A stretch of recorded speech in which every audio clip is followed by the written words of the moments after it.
ஹல்லேலூயா. நிஜமாவே உங்களால் இவ்வளவு சத்தமாக தான் ஹல்லேலூயா சொல்ல முடியுமா? ஆமென். சரி, மத்தியில் இருக்கிறதுலே ரொம்ப சந்தோஷம். உங்களுடைய அன்பான வரவேற்புக்காக நாங்கள் நன்றி செலுத்துகிறோம். கர்த்தருடைய வார்த்தைக்கு நேராய் நாம் கடந்து போகலாம்.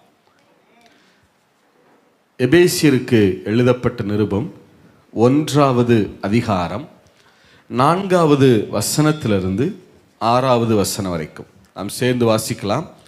எபேசியருக்கு எழுதப்பட்ட நிருபம் 1வது அதிகாரம் 4லிருந்து 6 வரைக்கும்.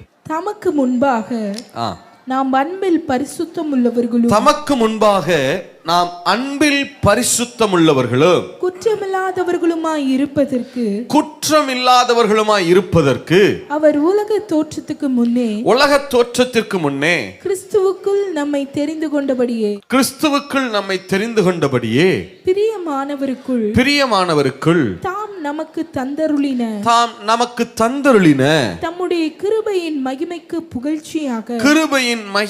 புகழ்ச்சியாக, தம்முடைய தயவுள்ள சித்தத்தின்படியே நம்மை இயேசு கிறிஸ்து மூலமாய் தமக்கு சுவிகார புத்திரராகும்படி முன் குறித்திருக்கிறார். சரி, பரவாயில்ல, கவனிங்க. இது ஒரு மூல உபதேசம், foundation truth or foundational doctrine. அதனால கொஞ்சம் நல்லா என்ன செய்யுங்க, கவனிக்கணும். சரியா? சரி, இந்த வசனம் சொல்லுது, ஆண்டவர் ஒரு திட்டம் பண்ணினாராம், ஒரு பிளான் பண்றார். என்ன? நம்மை அவருக்கு முன்பாக அன்பில் பரிசுத்தம் உள்ளவர்களும் குற்றமில்லாதவர்களுமாய் நிறுத்த வேண்டும் என்று திட்டமிடுகிறார். நம்ம அவருக்கு முன்பாக அன்பில் பரிசுத்தம் உள்ளவர்களும் குற்றமில்லாதவர்களுமாய் நிறுத்த வேண்டும் என்று சொல்லி திட்டமிடுகிறார். நீங்க சொல்லுங்க, அவருக்கு முன்னாடி எப்படி நிறுத்தணும்னு திட்டம் வைக்கிறாரா? அன்பில் பரிசுத்தம் உள்ளவர்களும் அடுத்து குற்றமில்லாதவர்களுமாய் இருக்கிறதுக்காக ஒரு பிளான் பண்றார். இந்த திட்டத்தை அவர் எப்பொழுது செய்தார் என்று சொன்னால், உலக தோற்றத்திற்கு முன்பாகவே செய்தாரா? சொல்லுங்க, எப்ப செய்தாரா? சரி, இந்த பிளானை அவர் யாரை வச்சு செஞ்சாரு? இப்ப நம்ம ஒரு வீடு கட்டணும்னா ஒரு என்ஜினியரை வச்சு பிளான் பண்ணுவோம், இல்ல? ஒரு காரை ரிப்பேர் பண்ணணும்னா ஒரு மெக்கானிக்கை வச்சு பிளான் பண்ணுவோம், இல்ல? அதே ஒரு ஒரு ஒரு வீட்டில் ஒரு எலக்ட்ரிக்கல் ஒர்க் இருந்ததுன்னா அதுக்குரிய டெக்னீஷியன் யாராவது கூப்பிட்டு வச்சு பிளான் பண்ணுவோம், இதை என்ன செய்யணும்னு, இல்லை? அப்போ அதை போல ஆண்டவர் இந்த பிளானை, எதை நம்மளை அன்பில் பரிசுத்தம் உள்ளவர்களும் குற்றம் இல்லாதவர்களுமா நிறுத்தணும்னு பிளான் பண்றாரு இல்லையா? உலக தோற்றத்துக்கு முன்னாடியே அவர் திட்டமிடுகிறார் அல்லவா? இந்த பிளானை யாரை வச்சு பண்றாருன்னா, தம்முடைய குமாரனாகிய கிறிஸ்து இயேசுவை வைத்து பிளான் பண்றாராம். இந்த பிளானை யாரை வச்சு பிளான் பண்றாரு? திருப்பி வருவோமா? என்ன பிளானு? அன்பில் பரிசுத்தம் உள்ளவர்களும் குற்றமில்லாதவர்களுமா நிறுத்தணும். சரி, இந்த பிளானை எப்ப அவர் செய்தாரு அப்படின்னா, உலக தோற்றத்திற்கு முன்பாகவே அதை செய்கிறார். சரி, உலக தோற்றத்திற்கு முன்பாகவே இந்த பிளான் அவர் செய்கிறார் இல்லையா? இந்த பிளானை அவர் யாரை வச்சு செய்கிறாரு அப்படின்னா, தம்முடைய குமாரனாகிய இயேசு கிறிஸ்துவை வச்சு செய்கிறார். சொல்லுங்க, தம்முடைய குமாரனாகிய.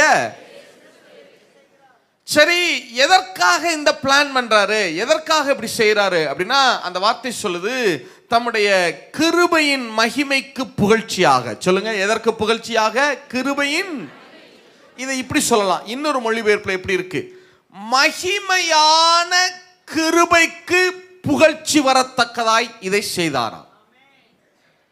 அவருடைய மகிமையான அந்த கிருபை இருக்குல்ல, நம்ம மேல அவர் வைத்த அந்த பேரன்பு இருக்குல்ல, அந்த பேரன்புக்கு புகழ்ச்சி வருவதற்காக, அதாவது ஆண்டவர் பிதா இப்படி எல்லாம் செஞ்சாரே அப்படின்னு சொல்லி நம்ம அதை யோசிச்சு நாம அவரை துதிப்பதற்காக, அவரை பிரைஸ் பண்றதுக்காக, அவருடைய மகிமையான அந்த கிருபைக்கு புகழ்ச்சி சேரத்தக்கதாக இதை செய்தாராம். சரி, இந்த பிளான் பண்றாரு, இதெல்லாம் செஞ்சார்னு சொல்றோமே, என்ன செய்தார் அப்படின்னா, நம்மை அவருடைய சுவிகார புத்திரராக்கினார். சொல்லுங்க, என்ன புத்திரராக்கினார்? சரி, அந்த சுவிகார புத்திரர்னா என்ன? அதான் இப்ப தியானிக்க போறோம். சரியா? சரி, இப்ப நல்ல கவனி. நம்ம ஆதியாகமத்திலிருந்து வரலாம், ஆதியிலிருந்து வரலாம். ஆதியில தேவன், ஆதியாக 1வது அதிகாரம் 1வது வசனத்துல தேவன் வானத்தையும் பூமியையும் சிருஷ்டித்தார் இல்லையா? வானத்தையும் பூமியையும்னா என்ன அர்த்தம்னா, வானம்னா இந்த ஆகாய விரிவு அல்ல, நம்ம பார்க்குற இந்த ஸ்கை இருக்குல்ல, அதை சொல்லலை. வானம் என்பது எதை குறிக்கிறதுனா பரலோகத்தை குறிக்கிறது. சொல்லுங்க, எதை குறிக்கிறது? பரலோகத்தை குறிக்குது இல்லையா? பொது மொழிபெயர்ப்புல ரொம்ப நல்லா இருக்கும். விண்ணுலகையும் மண்ணுலகையும் படைத்தார். முதல்ல பரலோகத்தையும் பூமியையும் படைக்கிறார். எதை படைக்கிறார்? முதல்ல பரலோகத்தையும் பூமியையும் படைக்கிறார் இல்லையா? நம்ம பார்க்குற இந்த ஸ்கை இருக்கு இல்லையா, இந்த ஆகாய விரிவு, அது 2ஆம் நாள் தான் சிருஷ்டிக்கப்பட்டது. முதல்ல சிருஷ்டிக்கப்பட்ட அந்த வானம் என்பது என்னன்னா, அது பரலோகத்தை குறிக்கிறது. சரி, இப்ப தேவன் பரலோகத்தையும் பூமியையும் படைக்கிறார். முதல்ல எப்படி எடுத்துக்கிறோம்? முதல்ல பரலோகத்தை தேவன் சிருஷ்டிக்கிறார், பரலோக ராஜ்யத்தை ஸ்தாபிக்கிறார், அதுல தன்னுடைய குமாரனாகிய இயேசுவை ஆளும்படி வைத்து விட்டார். பரலோகத்துல தன்னுடைய குமாரனாகிய இயேசுவை ஆளும்படி வைத்து விட்டார். அடுத்து பரலோகத்தை உண்டாக்கினவர் அடுத்து பூமியையும் உண்டாக்குகிறார். பூமியை உண்டாக்குகிற போது பூமியில ஆதாமை ஆளும்படி வைக்கிறார். சொல்லுங்க, பூமியில யாரை ஆளும்படி வைக்கிறார்? ஆதாமை ஆளும்படி வைக்கிறார். முதல்ல பரலோகத்தை உண்டு பண்றார், பிறகு பூமியை உண்டு பண்ணுகிறார். பரலோக ராஜ்யம் தன்னுடைய எல்லைகளை விஸ்தரிப்பு செய்கிறது. ஒரு ராஜ்யம் என்று சொன்னால் அது இருக்கிற நிலைமையிலேயே இருக்கக்கூடாது, அது தன்னுடைய எல்லைகளை என்ன செய்து கொண்டே போக வேண்டும்? விஸ்தரிப்பு செய்து கொண்டே போகணும் இல்ல? இப்போ இங்கிலாந்து அரசாங்கம் இருந்தாங்க இல்ல, உலகத்தையே கட்டி ஆண்டாங்க. அவங்க என்ன செஞ்சாங்க? இருக்கிற வண்ணமாகவே இருக்கல, தங்கள் மக்களை நல்லா வாழ வைக்கிறதுக்காக தங்களுடைய எல்லைகளை என்ன பண்ணி கொண்டே போனாங்க, அவங்க விரிவாக்கம் செய்து கொண்டே போனாங்க. பல நாடுகளை பிடிச்சாங்க இல்ல? ஒரு நல்ல ராஜ்யத்திற்கு அழகு என்னன்னா, தன்னுடைய மக்களை நலமாக வைத்திருப்பதற்காக தன்னுடைய எல்லைகளை என்ன செய்து கொண்டே போக வேண்டும்? விஸ்தரிப்பு செய்து கொண்டே போக வேண்டும். இப்ப பரலோக ராஜ்யம் தன்னுடைய எல்லையை பூமிக்கும் விஸ்தரிப்பு செய்கிறது, எக்ஸ்டெண்ட் பண்ணுது. இப்ப பூமியில அவர் யாரை ஆளும்படி செய்கிறார்னா, தன்னுடைய குமாரன் ஆதாமை ஆளும்படி செய்கிறார். சொல்லுங்க, யாரை ஆளும்படி செய்கிறார்? இப்ப ஆதாமை தேவன் பூமியில ஆளும்படி வைக்கிறார் இல்லையா? அவனை எப்படி பார்த்தார்னா, ஒரு மனுஷனாய் பார்க்கல, அவனை தன்னுடைய சொந்த மகனாய் பார்த்தார். ஆதாமை அவர் மனுஷனாய் பார்க்கல, ஆதாமை எப்படி பார்த்தாரு? தன்னுடைய சொந்த மகனாய் பார்த்தார். லூக்கா புஸ்தகம் 3வது அதிகாரம் கடைசி வசனம் 38வது வசனம். Look chapter 3 verse 38. ஏனோஸ் சேத்தின் குமாரன், சேத் ஆதாமின் குமாரன், ஆதாம் தேவனால் உண்டானவன். தமிழ்ல ஆதாம் தேவனால் உண்டானவன் அப்படின்னு இருக்கு இல்லையா? ERV-ல வாசிங்க. ஏனோஸ் சேத்தின் மகன், சேத் ஆதாமின் மகன், ஆதாம் தேவனின் மகன். ஆதாம் தேவனின் மகன். சொல்லுங்க, ஆதாம் தேவனின். ஆங்கிலத்தில் கரெக்டா இருக்கும். Adam was the son of God, அப்படிதான் இருக்கும். இப்ப தேவன் நல்லா கவனிங்க, பரலோகத்தை உண்டாக்குகிறார், அதுல தன்னுடைய குமாரனாகிய இயேசுவை ஆளும்படி வைக்கிறார். பூமியை உண்டாக்குகிறார், அதுல தன்னுடைய ராஜ்யத்தை ஸ்தாபிக்கணும், அதுல தன்னுடைய குமாரனாகிய ஆதாமை ஆளும்படி வைக்கிறார். இப்ப ஆதாம் ஒரு கட்ட வரைக்கும் தேவனுக்கு கீழ்ப்படிந்திருந்தவர் இப்ப சாத்தானுக்கு கீழ்ப்படுகிறார். இப்ப ஆதாம் சாத்தானுக்கு கீழ்ப்படிஞ்சதுனால நீங்கள் எதற்கு கீழ்ப்படுகிறீர்களோ அதற்கு என்னவாக இருக்கிறீர்கள்? அடிமைகளாய் இருக்கிறீர்கள் என்று வசனம் சொல்லுகிறது. சோ இப்ப ஆதாம் சாத்தானுக்கு கீழ்ப்படிஞ்சதுனால தேவனுடைய மகனாக இருந்த ஆதாம் இப்ப சாத்தானுக்கு அடிமையாய் போய்ட்டான். தேவனுடைய குமாரனாய் இருந்த ஆதாம் சாத்தானுக்கு என்னவா போயிட்டான்? அடிமையா போயிட்டான். இப்ப ஆதாம் அடிமையா போனது மட்டுமல்ல, ஆதாம் மூலமாய் பிறந்த மனுக்குலமே, மனு வர்க்கமே சாத்தானுக்கு அடிமையா போயிட்டாங்க. ஏன்? ஒரு ராஜாவுடைய பிள்ளை அடுத்த ராஜா ஆக முடியும், ஒரு மந்திரியினுடைய பிள்ளை அடுத்த மந்திரி ஆகலாம். அதை போல ஒரு அடிமைக்கு பிள்ளையாய் பிறந்தா அவர்கள் என்னதான் ஆக முடியும்? அடிமையாத்தான் ஆக முடியும். சோ ஆதாம் அடிமையானதுனால அவன் வழியாக வந்த முழு மனுக்குலமும் சாத்தானுக்கு அடிமையா போயிட்டான்.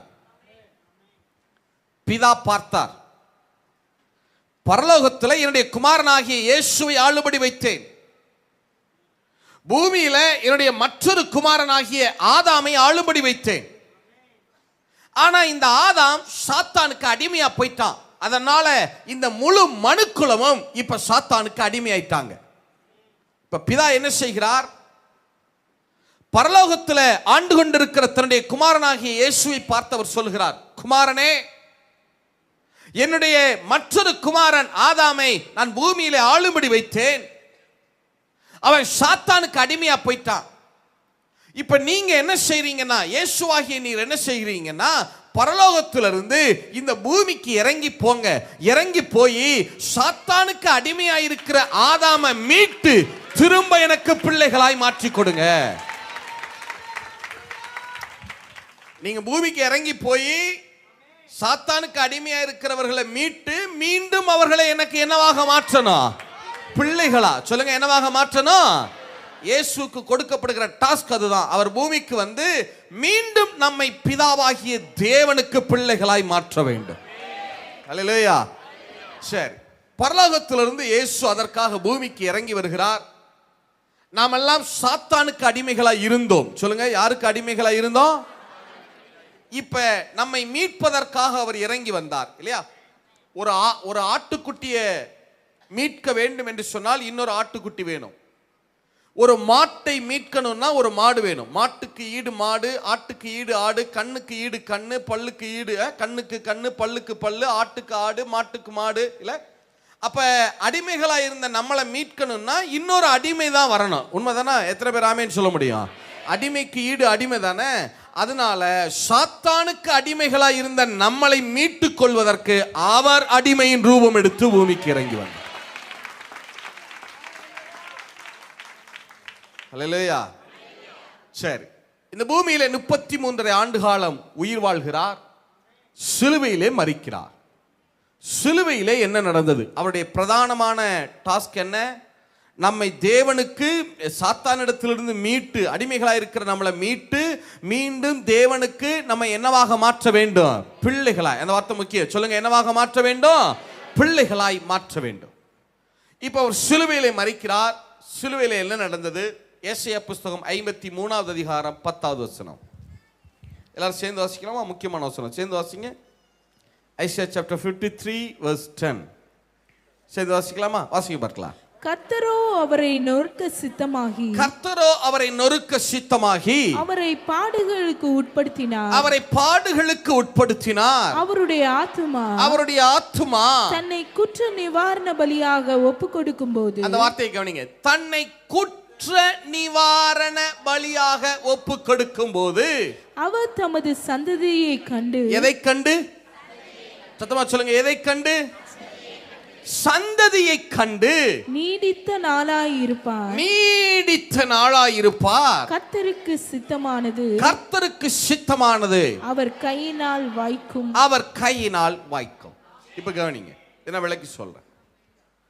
அவர் தமது ஆத்துமாவை குற்ற நிவாரண பலியாக ஒப்பு கொடுக்கும் போது தமது சந்ததியை கண்டு, அவர் தமது ஆத்துமாவை குற்ற நிவாரண பலியாக ஒப்பு கொடுக்கும் போது அவர் தமது சந்ததியை கண்டு. இப்ப கவனிங்க, அது என்ன பிரதர்?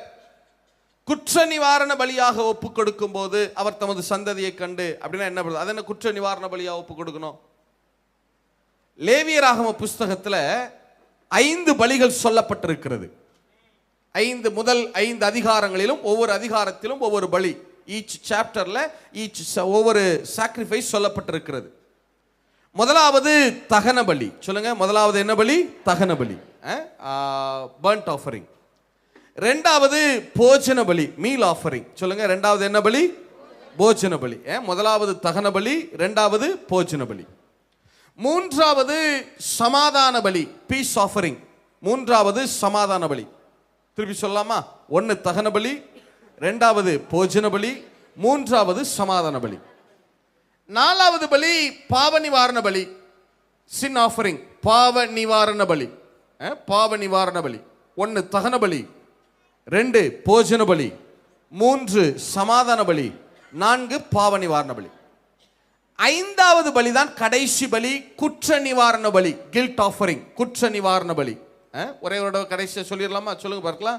1 தகன பலி, 2வது போஜன பலி, 3வது சமாதான பலி, 4வது பாவ நிவாரண பலி, 5வது குற்ற நிவாரண பலி. ஒருவர் பலி செலுத்த வர வேண்டும் என்று சொன்னால், பழைய ஏற்பாட்டில் தேவனுடைய ஆலயத்துக்கு பலி செலுத்த வருகிறார் என்று சொன்னால், இப்போ உதாரணத்திற்கு 2வது பலி போஜன பலி.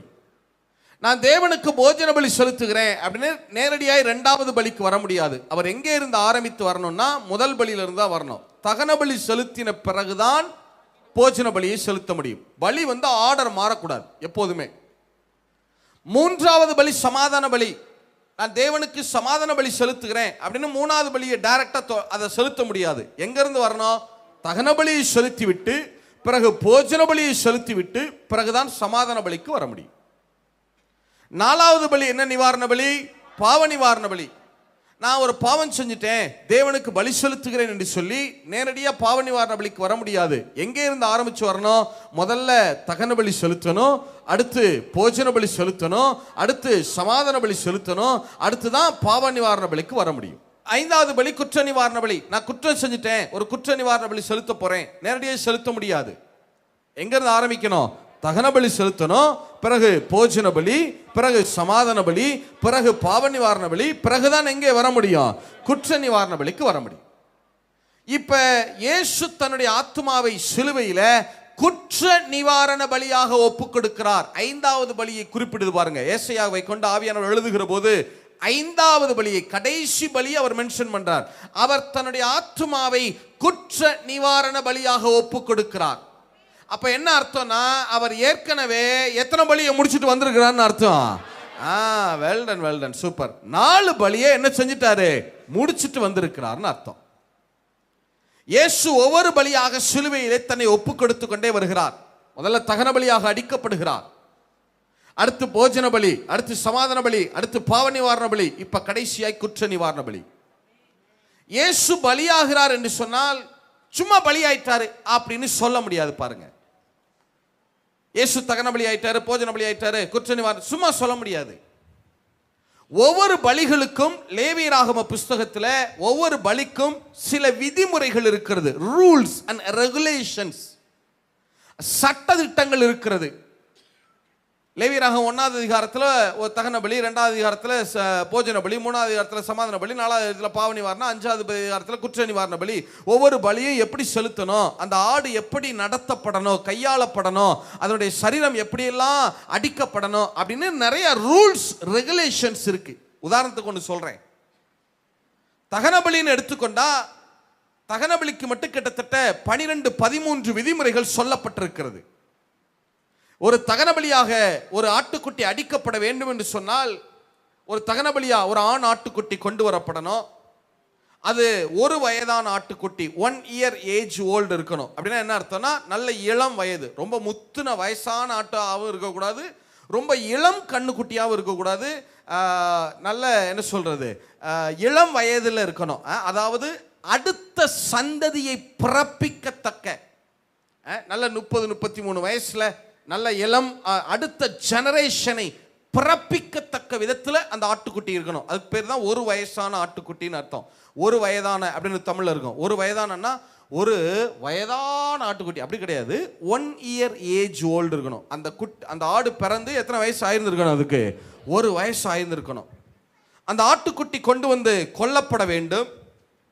அதனுடைய சரீரம் சந்து சந்தாக கிழிக்கப்பட வேண்டும், வெட்டப்பட வேண்டும். இது தகனபலியினுடைய ஒரு ரூல். தகனபலியாக அடிக்கப்படுகிற ஆட்டுக்குட்டியினுடைய சரீரம் சந்து சந்தாக கிழிக்கப்பட வேண்டும். இல்ல, இது தகனபலியுடைய ஒரு ரூல்.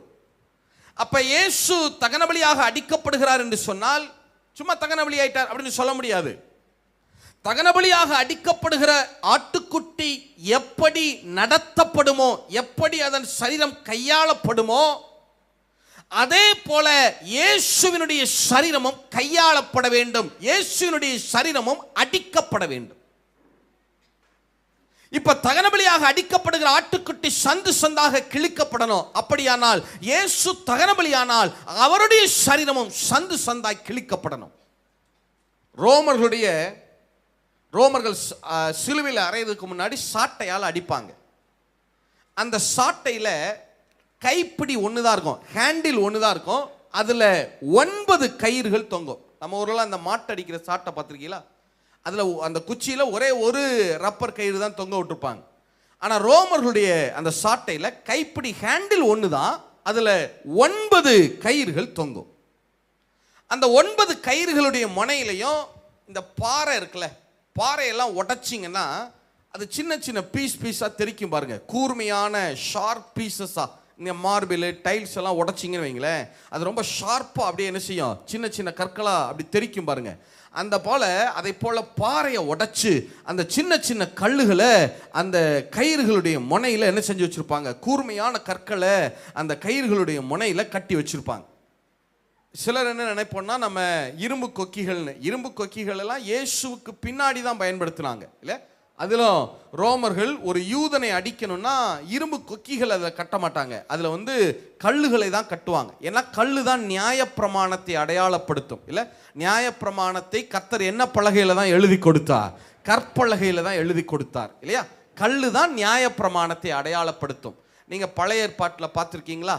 அதாவது ஒருத்தர் பாவம் செஞ்சிட்டாங்கன்னா எதை எறிஞ்சு கொள்ளுவாங்க, கல் எறிஞ்சு கொள்றாங்க இல்லையா. அந்த கல்லு தான் நியாய சட்டத்தை மீறினதுக்கான பனிஷ்மெண்ட்டை கல்லு தான் கொடுக்கும். அந்த கல்லு குத்தி குத்தி குத்தி உடம்பை கிழிச்சு என்ன செய்யும், ரத்தம் வெளியாகி மரிப்பாங்க. இப்போ ரோமர்களுடைய ஒரு கைப்பிடியில 9 கயிறுகள் தொங்குது. அது எல்லாவற்றிலும் கூர்மையான கற்களை கட்டி வச்சிருப்பான். ஒரு தடவை ஒரு சரீரத்தில் அப்படி அடிச்சு இழுத்தான்னா 9 இடத்துல சரீரத்தை ரணமா பிளக்கும்.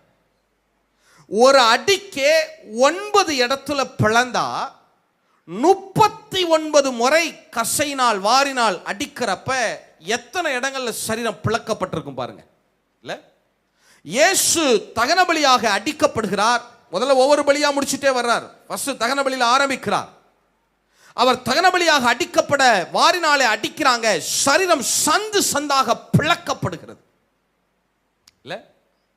அதாவது ஏசாயா புஸ்தகம் 52:14 வாசிங்களே. ஏசாயா 52:14 வாசிங்களே.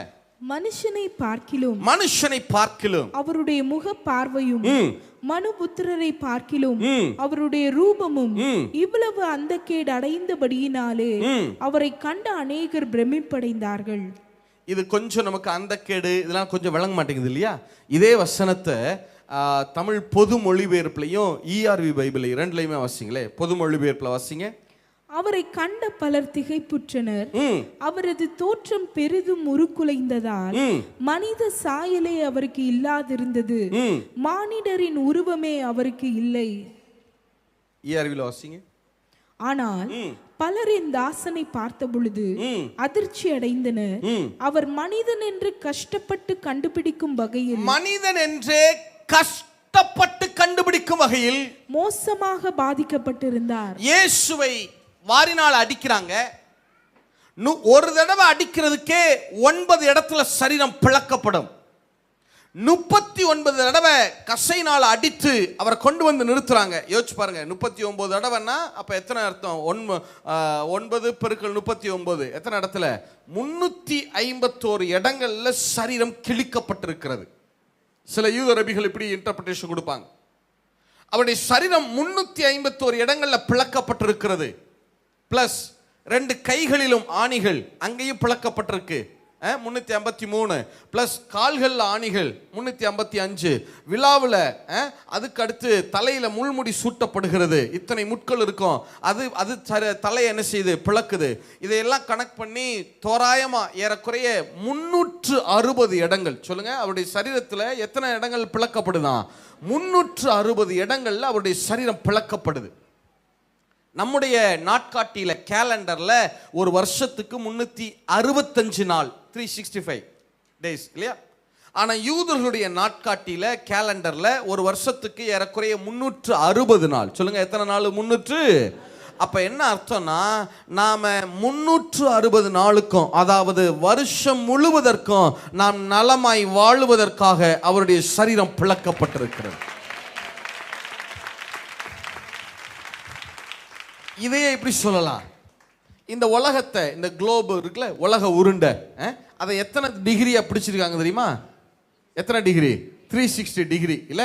இந்த உலக உருண்டையை எத்தனை டிகிரியா பிரிச்சு வச்சிருக்காங்க? 360 டிகிரியா பிரிச்சிருக்காங்கல்ல. அப்ப என்ன அர்த்தம்னா, நீங்க இந்த உலக உருண்டையில, இந்த பூமியில எந்த டிகிரியில இருந்தாலும் அவருடைய காயங்களும் ரத்தங்களும் உங்களுக்காக பேசுவதற்கு வல்லமையுள்ளதா இருக்கு. ஹல்லேலூயா. எத்தனை பேர் ஆமென் சொல்ல முடியும்? நீங்க இந்த பூமியில எந்த இடத்துல இருந்தாலும் அவருடைய காயமும் ரத்தமும் உங்களுக்காக பேசும். எத்தனை பேர் ஆமென் சொல்ல முடியும்? இயேசுவை வாரினால் அடிக்கிறாங்க, அவருடைய சரீரம் சந்து சந்தாக கிழிக்கப்படுது. வசனம் சொல்லுது பாருங்க, அவரை கண்ட அநேகர் திகைப்புற்றனர், அவரது தோற்றம் பெரிதும் உருக்குலைந்ததால் மனித சாயலே அவருக்கு இல்லாதிருந்தது, மானிடரின் உருவமே அவருக்கு இல்லை. இயேசுவை வாரினால் அடித்து கொண்டு வந்து நிறுத்துறாங்க. அவருடைய சரீரம் ஏறக்குறைய 360 இடங்கள்ல பிக்கப்பட்டிருக்கிறது. அவருக்கு எதுவுமே முழுசா இல்லை. அவரை பார்த்த அநேகர் ஷாக் ஆனாங்களாம். உண்மையாவே இங்க நிக்கிறது மனுஷன் தானாங்க, எதுவுமே முழுசா இல்லை. எது கண்ணு, எது மூக்கு, எது வாய், எது காது, எது கழுத்து, எது, அதாவது ஒரு மனுஷன்னா ஒரு ஸ்ட்ரக்சர் இருக்கணும்ல ஒரு பாடிக்கு. இது தலை, இது கழுத்து, இதுதான் உடம்பு, இது 2 கால்கள், இது 2 கைகள். ஒரு பார்த்தோன்னா இதுதான் ஒரு மனிதனுடைய உருவம்னு தெரியுதுல்ல.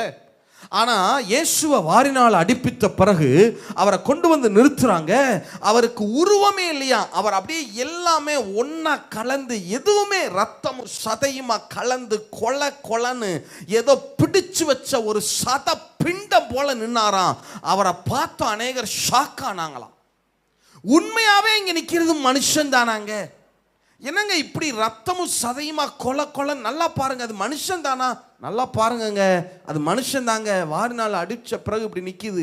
என்னங்க எதுவுமே முழுசா இல்லை, எது தலை, எது கை, எது உடம்பு, எது காலு, ஒண்ணுமே எல்லாம் கொலாப்ஸ் ஆகி ரத்தமும் சதையுமா கொல கொலன்னு.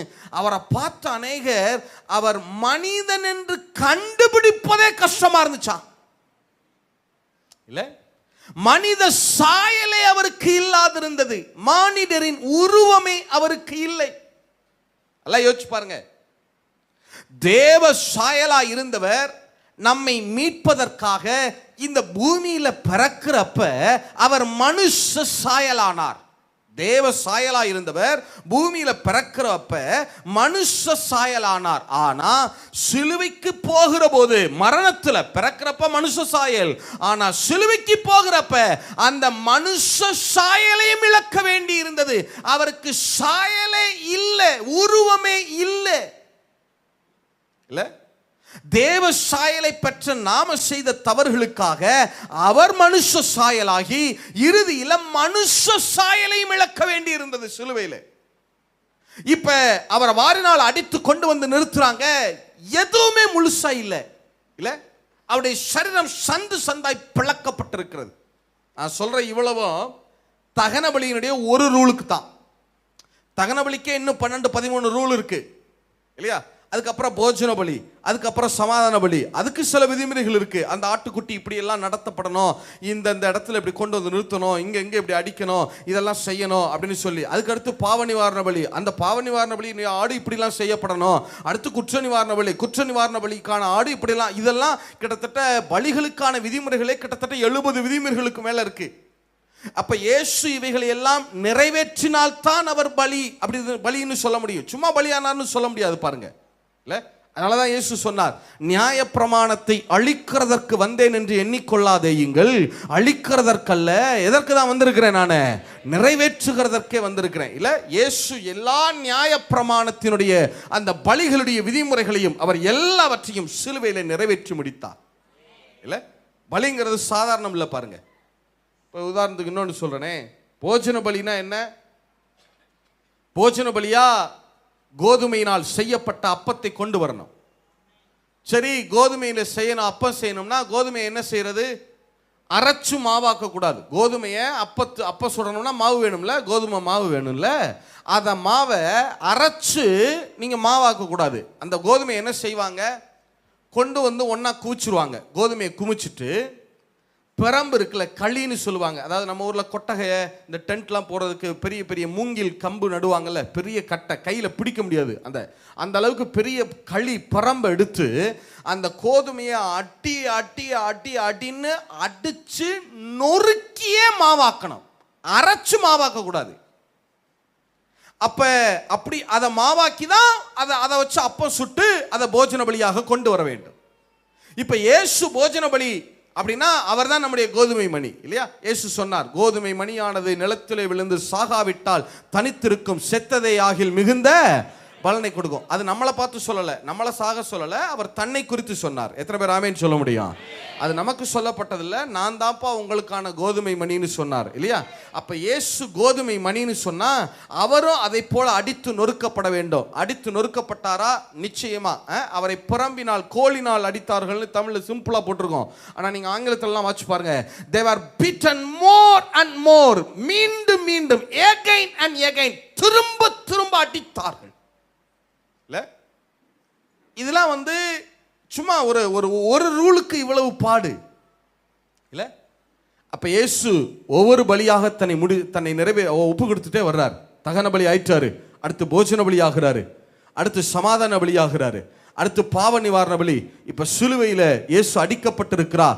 உலகத்தினுடைய ஒட்டுமொத்த பாவமும் சிலுவையிலே இயேசுவின் மேலே சுமத்தப்படுகிறது. அவர் பாவ நிவாரண பலியாய் தன்னை ஒப்பு கொடுக்க ஆரம்பிக்கிறார். நல்லா யோசிச்சு பாருங்க, உலகத்தின் ஒட்டுமொத்த பாவமும் இயேசுவின் மேலே சுமத்தப்படுகிறது. நாம செய்த நம்ம ஒரு ஆளுடைய பாவம், நாம செய்த பாவம், நம்முடைய பாவம், அதையே நம்மால தாங்க முடியல, அதன் விளைவுகளையே இல்லையா? அதை தாங்க முடியாம தானே இயேசுவை ஏற்றுக்கொண்டோம்.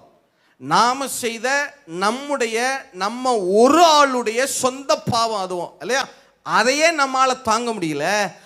உலகத்தினுடைய ஒட்டுமொத்த பாவத்தை எடுத்து ஒரு மனுஷன் மேல வச்சா எப்படி இருந்திருக்கும் இல்ல? உலகத்தினுடைய ஒட்டுமொத்த பாவமும் இயேசுவின் மேலே சுமத்தப்படுகிறது. அடுத்து அவர் குற்ற நிவாரண பலியாய் ஒப்பு கொடுக்க ஆரம்பிக்கிறார். சிலுவையில இயேசுவின் மேல எல்லா குற்றங்களும் சுமத்தப்பட ஆரம்பிக்கிறது. இப்ப பிதா சிலுவையில இயேசுவை கைவிட்டாக வேண்டும். ஏன்? பாவத்துக்கும் பிதாவுக்கும் சம்பந்தம் கிடையாது. எல்லா பாவமும் இயேசுவின் மேலே வந்துவிட்டபடினால இப்ப பிதா அவரை என்ன செஞ்சுதான் ஆகணும், சிலுவையில கைவிட்டுத்தான் ஆகணும், வேற வழி கிடையாது. இப்ப பிதா சிலுவையில இயேசுவை கைவிட்டார். ஏன்னா அவரை கைவிட்டா தான் நம்மளை கைப்பிடிக்க முடியும்.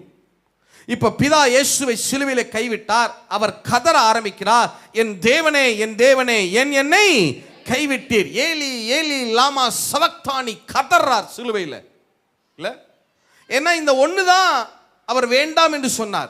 சிலுவைக்கு போறதுக்கு முன்னாடி இந்த பாத்திரம் என்னை விட்டு நீங்க கூடுமானால் நீங்கும்படி செய்யும். அப்படின்னா என்ன அர்த்தம்னா, எனக்கு சிலுவை வேண்டாம்னு சொல்லல, சிலுவை பாடுகள் வேண்டாம்னு சொல்லல, நான் எவ்வளவு வேணா கஷ்டப்பட்டுக்கிறேன், ஆனா ஒண்ணு, பிதா மாத்திரம் என்னை விட்டு பிரிந்து விடக்கூடாது. பிதாவை விட்டு நான் பிரிஞ்சிடக்கூடாது. அந்த ஒரு காரியம் நடந்துடக்கூடாது. மற்ற எது நடந்தாலும் எனக்கு என்ன இல்லை, பிரச்சனை இல்லை. எவ்வளவு வேணா உபத்திரவப்படுத்திக்கிறீங்க, எவ்வளவு வேணா என் சரீரத்தை பிட்டுக் கொள்ளுங்க, எவ்வளவு வேணா அடிச்சுக்கிறீங்க, என்ன வேணா பண்ணிக்கிறீங்க, ஆனா எது நடக்கக்கூடாது, பிதாவை விட்டு நான் பிரிஞ்சிடக்கூடாது. ஏன்னா பிதாவும் நானும் ஒன்றாயிருக்கிறோம். ஒரு சனப்பொழுது கூட இயேசு பிதாவை விட்டு என்ன செய்தது கிடையாது, பிரிந்தது கிடையாது இல்ல. இப்ப அது ஒண்ணுதான் நடக்க வேணான்னு நினைச்சாரு, ஆனா அதுவும் இப்ப சிலுவையில நடந்துருச்சு. இப்ப இயேசுவை பிதா சிலுவையில கைவிட்டார்.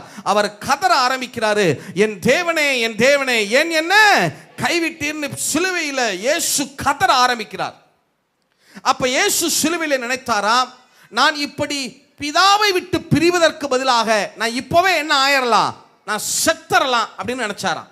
நான் செத்தரலான்னு நினைச்சாராம்.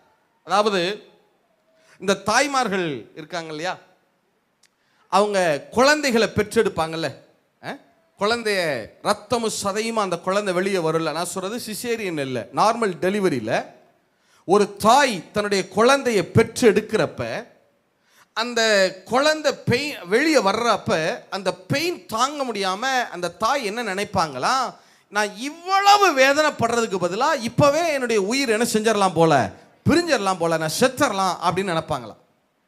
ஆனா அந்த குழந்தை பிறந்து அந்த குழந்தை வெளியே வந்த பிறகு அந்த குழந்தையினுடைய முகத்தை, தன்னுடைய சந்ததியினுடைய முகத்தை பார்த்த உடனே அந்த தாய் நினைப்பாங்களாம், இல்லை நான் சாக மாட்டேன், என் பிள்ளைக்காக நான் நீண்ட காலம் வாழணும்னு நினைப்பாங்களாம். இதுதான் சிலுவையில் இயேசுவுக்கு நடந்தது. சிலுவையில் தகன பலியாக ஒப்பு கொடுக்கிறார். அடுத்தது போஜன பலியாக தன்னை படைக்கிறார், சமாதான பலியாகிறார், அடுத்து பாவ நிவாரண பலியாகிறார். எல்லா பாவங்களும் இயேசுவின் மேலே வந்து விட்டது, எல்லா குற்ற நிவங்களும் இயேசுவின் மேலே வந்து விட்டது. இப்ப குற்ற நிவாரண பலியாக ஒப்பு கொடுக்க ஆரம்பிக்கிறார். சிலுவையிலே பிதா அவரை கைவிட்டு விட்டார். இயேசு சிலுவையிலே கதற ஆரம்பிக்கிறார், ஏலி ஏலி லாமா சபக்தானி, என் தேவனே என் தேவனே ஏன் என்னை கைவிட்டீர்னு கதற ஆரம்பிக்கிறார். நான் பிதாவை விட்டு பிரிஞ்சதுக்கு பதிலா இப்பவே நான் செத்தரலான்னு இயேசு நினைத்த போது, அவர் தன்னுடைய ஆத்மாவை குற்ற நிவாரண பலியாக ஒப்பு கொடுக்கும் போது பிதா அவரை கைவிட்டுட்டாரு. இப்ப இயேசு நினைக்கிறாரு, நான் பிதாவை விட்டு பிரிந்ததுக்கு பதிலா இப்பவே நான் செத்தரலான்னு இயேசு நினைத்த போது, சிலுவையில் பிதா இயேசுவுக்கு உங்களுடைய என்னுடைய முகங்களை எல்லாம் சிலுவையிலே காண்பிக்க ஆரம்பித்தாராம். அவர் தமது ஆத்மாவை குற்ற நிவாரண பலியாக ஒப்பு கொடுக்கும் போது அவர் தமது சந்ததியை கண்டு இயேசு உங்களுடைய முகத்தை சிலுவையில் பார்த்தார். பார்க்க பார்க்க பார்க்க பார்க்க இயேசு நினைத்தாராம், இல்ல நான் மரித்தாலும் இந்த என்னுடைய பிள்ளைக்காக நான் மீண்டும் உயிரோடு எழுந்து வருவேன். என் பிள்ளைக்காக நான் நீடித்த நாளாயிருப்பேன். அவர் தமது ஆத்துமாவை குற்ற நிவாரண பலியாக ஒப்பு கொடுக்கும் போது அவர் தமது சந்ததியை கண்டு நீடித்த நாளாயிருப்பார். கர்த்தருக்கு சித்தமானது அவர் கையினாலே வாய்த்தது. எத்தனை பேர் ஆமென் சொல்ல முடியும்? எத்தனை பேர் ஆமென் சொல்ல முடியும்? பிரதர், இயேசு உங்களை சிலுவையிலே பார்த்தார். சிஸ்டர், இயேசு உங்களை சிலுவையிலே பார்த்திருக்கிறார். நீங்க நினைக்காதீங்க நான் 2004 இயேசுவை ஏற்றுக்கொண்டேன், 2010 தேடி வந்தேன். இல்ல பிரதர், தாயின் கர்ப்பத்தில் உற்பத்தி ஆகிறதுக்கு முன்னாடியே இயேசு உங்களை சிலுவையிலே பார்த்தா. எத்தனை பேர் ஆமென் சொல்ல முடியும்? நீங்க சும்மா இங்க வந்து உட்கார்ந்துருக்கேன்னு நினைக்காதீங்க. ஏதோ பக்கத்து வீட்டுக்காரங்க சொன்னாங்க, எதிர்த்த வீட்டுக்காரங்க சொன்னாங்கன்னு வரல பிரதர். இயேசு உங்களை சிலுவையிலே பார்த்தா. எத்தனை பேர் ஆமென் சொல்ல முடியும்? எத்தனை பேர் ஆமென் சொல்ல முடியும்? அவர் தமது சந்ததியை கண்டு. இல்ல, சங்கீதம் 110:3 வாசிங்களே. சங்கீத புத்தகம் 110:3 வாசிங்க.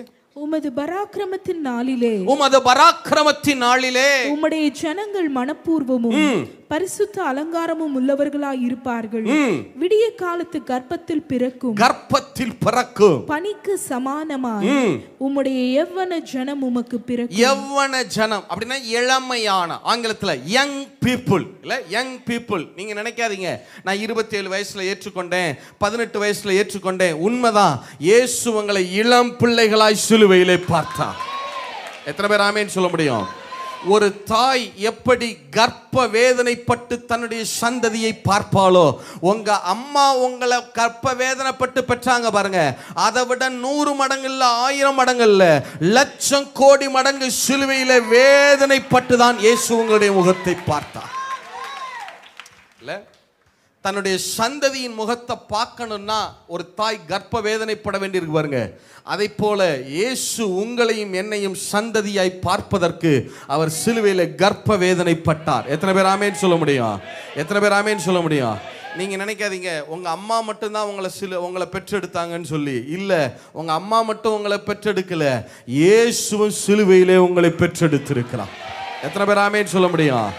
உங்க அம்மா உங்களை பெற்றெடுக்கிறதுக்கு பட்ட வேதனையை விட லட்சம் கோடி மடங்கு அதிகமாய் வேதனைப்பட்டு தான் அவர் சிலுவையிலே உங்களை பெற்றெடுத்திருக்கிறார். எத்தனை பேர் ஆமென் சொல்றீங்க? எத்தனை பேர் ஆமென் சொல்றீங்க? அதனாலதான் வேதம் நம்மை மறுபடி பிறந்தவர்கள்னு சொல்லு. வேதம் நம்மை, அந்த வார்த்தையெல்லாம் சும்மா இல்லை பாருங்க. இல்ல, ஏன் உங்களை வேதம் மறுபடி பிறந்தவர்கள்னு சொல்லுதுன்னா, உங்க அம்மா மட்டும் உங்களை கர்ப்பத்திலிருந்து பெற்றெடுக்கல வேதனைப்பட்டு, அது யாரும் உங்களை சிலுவையில் கர்ப்ப வேதனைப்பட்டு பெற்றெடுத்திருக்கிறது?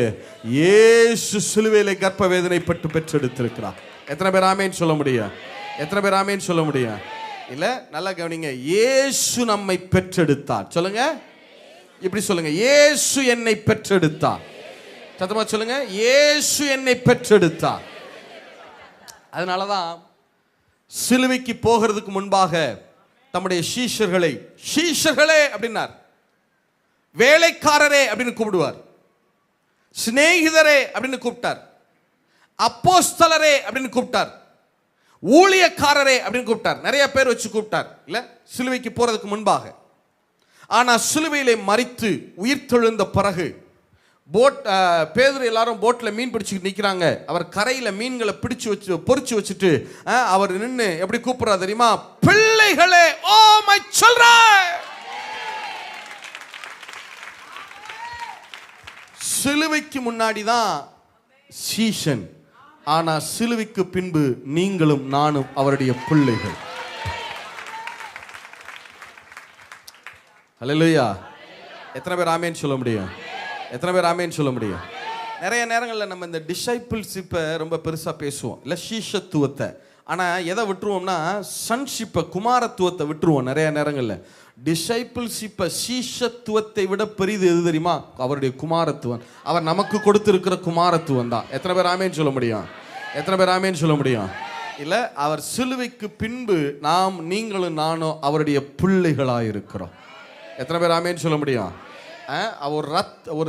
ஒரு தாய் எப்படி கர்ப்ப வேதனைப்பட்டு பிள்ளைய பெறுவாங்களோ அதை விட லட்சம் மடங்கு வேதனைப்பட்டு தான் அவர் சிலுவையில் உங்களுடைய முகத்தை பார்த்திருக்கிறார். நிறைய பேர் சொல்லுவாங்க, சில பேர் கேட்பாங்க, அது எப்படி பிதாவையும் நீங்க பரம பிதாவையும் நீங்க அப்பான்னு சொல்றீங்க, இயேசுவையும் அப்பான்னு சொல்றீங்க, அது எப்படி சொல்ல முடியும்? என்னை சிலுவையில் பெற்றெடுத்தவரை அப்பான்னு சொல்லாம என்னன்னு சொல்றது? இல்ல, அவர் சிலுவையிலே நம்மை பெற்றெடுத்தார். எத்தனை பேர் ஆமேன் சொல்ல முடியும்? சரி, இப்ப நீங்க சொல்லுங்க, இயேசு என்னை பெற்றெடுத்தார். சத்தமா சொல்லுங்க, இயேசு என்னை பெற்றெடுத்தார். இப்ப அவர் உங்க அப்பா தானா? எத்தனை பேர் ஆமேன் சொல்ல முடியும்? எத்தனை பேர் ஆமேன் சொல்ல முடியும்? சரி, அடுத்தது இயேசு என்னை பெற்றெடுத்தார். சொல்லுங்க, பிதா என்னை தத்தெடுத்தார். திருப்பி சொல்லுவோமா? இயேசு என்னை பெற்றெடுத்தார், பிதா என்னை தத்தெடுத்தார். அது என்ன பிரதர்? பிதா தத்தெடுக்கிறதுனா என்ன பிரதர்? சரி, இப்ப கவனிங்க. ஆதியாகம புஸ்தகம் 48வது அதிகாரம் 5வது வசனம். ஆதியாகம புஸ்தகம் 48:5. நான் உன்னிடத்தில் எகிப்துக்கு வரும் முன்னே உனக்கு எகிப்து தேசத்தில் பிறந்த உன் 2 குமாரரும் என்னுடைய குமாரர் ரூபன் சிமியோன் என்பவர்களைப் போல எப்ராயிமும் மனாசேயும் என்னுடையவர்கள். சரி, இப்ப கவனிங்க. என்னை பாருங்க, என்னை நல்லா கவனிங்க. யாக்கோபு வயது முதிர்ந்த பிதா. சொல்லுங்க, யாக்கோபு வயது முதிர்ந்த பிதா. அவருடைய குமாரன் யோசேப்பு. சொல்லுங்க, அவருடைய குமாரன் யாரு? யோசேப்பு. சரியா? யாக்கோபு வயது முதிர்ந்த பிதா. சொல்லுங்க, யாக்கோபு. அவருடைய குமாரன் யாரு? மகன் யாரு? யோசேப்பு. சரியா? சரி, யோசேப்புடைய பிள்ளைகள் மனாசேயும் எப்பிராயிமும். சொல்லுங்க, யோசேப்புடைய பிள்ளைகள் யாரு? மனாசேயும் எப்பிராயிம். திருப்பி சொல்லலாமா? மறந்துடக்கூடாது, நல்லா நினைவில் வச்சுக்கணும். யாக்கோபு வயது முதிர்ந்த பிதா. சொல்லுங்க, வயது முதிர்ந்த பிதா யாரு? யாக்கோபு. அவருடைய மகன் குமாரன் யாரு? யோசேப்பு. Very good, very good. யோசேப்புடைய பிள்ளைங்க, அவர் எகிப்துல பெற்றெடுத்த 2 பிள்ளைங்க யார் யாரு? மனாசேயும் எப்பிராயிம். சரியா? சரி, இப்ப கவனி. இப்ப யாக்கோபு தன் மகன் யோசேப்பை பார்த்து, தன் குமாரன் யோசேப்பை பார்த்து சொல்றாரு, யோசேப்பு, நீ இந்த எகிப்துல இந்த பாவ உலகத்துல பெற்றெடுத்த இந்த பிள்ளைகள் இருக்கிறாங்கல்ல, 2 குமாரர், உன்னுடைய குமாரர். ஆமா, அந்த 2 குமாரரும் இனிமே உன்னுடைய குமாரர் அல்ல, உன்னுடைய குமாரர் மாத்திரம் அல்ல, அவங்க இனிமே என்னுடைய குமாரர், ஏன் பிள்ளைங்கன்னு சொல்லி தன் மகனுடைய பிள்ளைகளை, நல்லா கவனிங்க, தன்னுடைய மகனுடைய பிள்ளைகளை தன் பிள்ளைகளாக தத்தெடுத்து கொள்ளுகிறாரு. எத்தனை பேர் ஆமென் சொல்ல முடியும்? திருப்பி நல்லா கவனிங்க. யாக்கோபு வயது முதிர்ந்த பிதா, அவருடைய பிள்ளை யாரு? யோசேப்பு. Very good. பின்னாடி இருந்து சொத்த வரல, சொல்லுங்க. அவருடைய பிள்ளை யாரு? Very good. யோசேப்புடைய பிள்ளைங்க ரெண்டு பேர் யாரு? மனாசேயும் எப்பிராயிம். இப்ப யாக்கோபு என்ன செய்யறாரு? தன் மகன் யோசேப்புடைய பிள்ளைகளை தன் பிள்ளைகளாக என்ன பண்ணி கொள்ளுகிறாரு? தத்தெடுத்து கொள்ளுகிறாரு. எத்தனை பேர் ஆமென் சொல்ல முடியும்? அதே தான் பிரதர் நான் உங்களுக்கு சொல்றேன்.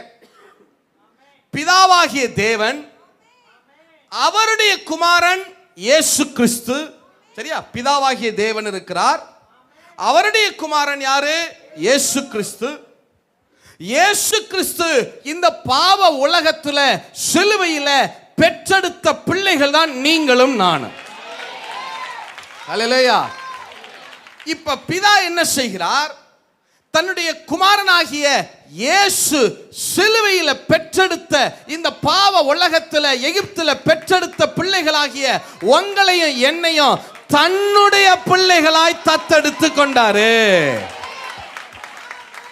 எத்தனை பேர் ஆமென் சொல்ல முடியும்? இப்ப நீங்க கேட்கலாம், எப்படி பிரதர் சொல்றீங்க? இயேசு என்னை பெற்றெடுத்தார், அது ஓரளவு விளங்குது. சிலுவையில் கர்ப்ப வேதனைப்பட்டு என் முகத்தை அவர் பார்த்தார். ஒரு தாய் எப்படி கர்ப்ப வேதனைப்பட்டு பார்ப்பாங்களோ அதை போல அவரும் என்னைய சந்ததியாய் சிலுவையிலே பார்த்தார், வேதம் சொல்லுது. சரி, ஓகே. பிதா என்னை எப்படி தத்தெடுத்தார்னு எப்படி சொல்றீங்க? எப்படி தெரிஞ்சுக்கிறது? எப்படி நான் கன்ஃபார்ம் பண்றது? சரி, இப்ப கவனிங்களேன். யாக்கோபு எப்படி பிள்ளைங்களை தத்தெடுத்தார்? யோசேப்புடைய பிள்ளைங்களை எப்படி தத்தெடுத்தார்? வாசிங்க. ஆதியாகமம் 48:14 வாசிங்க. Genesis chapter 48 verse 14. 48:14. அப்பொழுது இஸ்ரவேல் மனமறிய தன் வலது கையை நீட்டி இளையவனாகிய எப்ராயிமுடைய தலையின் மேலும் மனாசே மூத்தவனாய் இருந்தும் தன் இடது கையை மனாசேயினுடைய தலையின் மேலும் வைத்தான். இப்ப கவனிங்களேன், யூதர்களுடைய மரபு என்னன்னா, யாக்கோபு தன் மகன் யோசேப்புடைய பிள்ளைகளை மனாசே எப்பிராயிமை தத்தெடுக்கிறதுக்கு அவங்க தலைமையில கை வச்சார். சொல்லுங்க, அவங்க தலைமையில என்ன வச்சாரு? கை வச்சார். இல்ல, யூதர்களுடைய மரபு என்னன்னா, அவங்களுடைய ட்ரெடிஷன், பாரம்பரியம் என்னன்னா, தத்தெடுக்கிறதுக்கு அவர்கள் என்ன செய்வாங்கன்னா தலைமையில கை வைப்பாங்க. இது யூதர்களுடைய மரபு. அதாவது தத்தெடுக்கிறதுக்கு, அடாப்ட் பண்றதுக்கு ஒவ்வொரு இனக்கூட்டங்கள்ல, ஜனக்கூட்டங்கள்ல, ஒவ்வொரு கலாச்சாரத்தில் ஒவ்வொரு விதமா தத்தெடுப்பாங்க. இப்ப நம்ம ஊர்லலாம் பிள்ளைங்களை எப்படி தத்தெடுப்பாங்க? பூநூல் போட்டு தத்தெடுப்பாங்க. அந்த பிள்ளைங்களுக்கு என்ன போட்டு விடுவாங்க? பூநூல் போட்டு விடுவாங்க. சிலர் அரணாக்கயிறு, அரைஞான் கயிறுன்னு சொல்றோம்ல, இடுப்புல வெள்ளி அரணாக்கயிறு அந்த பிள்ளைக்கு என்ன செய்வாங்க? கட்டி விட்டு அப்படி தத்தெடுப்பாங்க. சில பேர் எப்படி தத்தெடுப்பாங்க? மோதிரம் போடுவாங்க, அந்த பிள்ளைக்கு மோதிரம் போட்டு தத்தெடுப்பாங்க. சில பேர் அங்க வஸ்திரம், அதாவது தன்னுடைய தோல்ல இருக்கிற துண்டை எடுத்து அந்த பிள்ளை மேல போட்டு என்ன செய்வாங்க? அந்த பிள்ளைய ஒவ்வொரு கலாச்சாரத்தில் ஒவ்வொரு மாதிரி தத்தெடுப்பாங்க.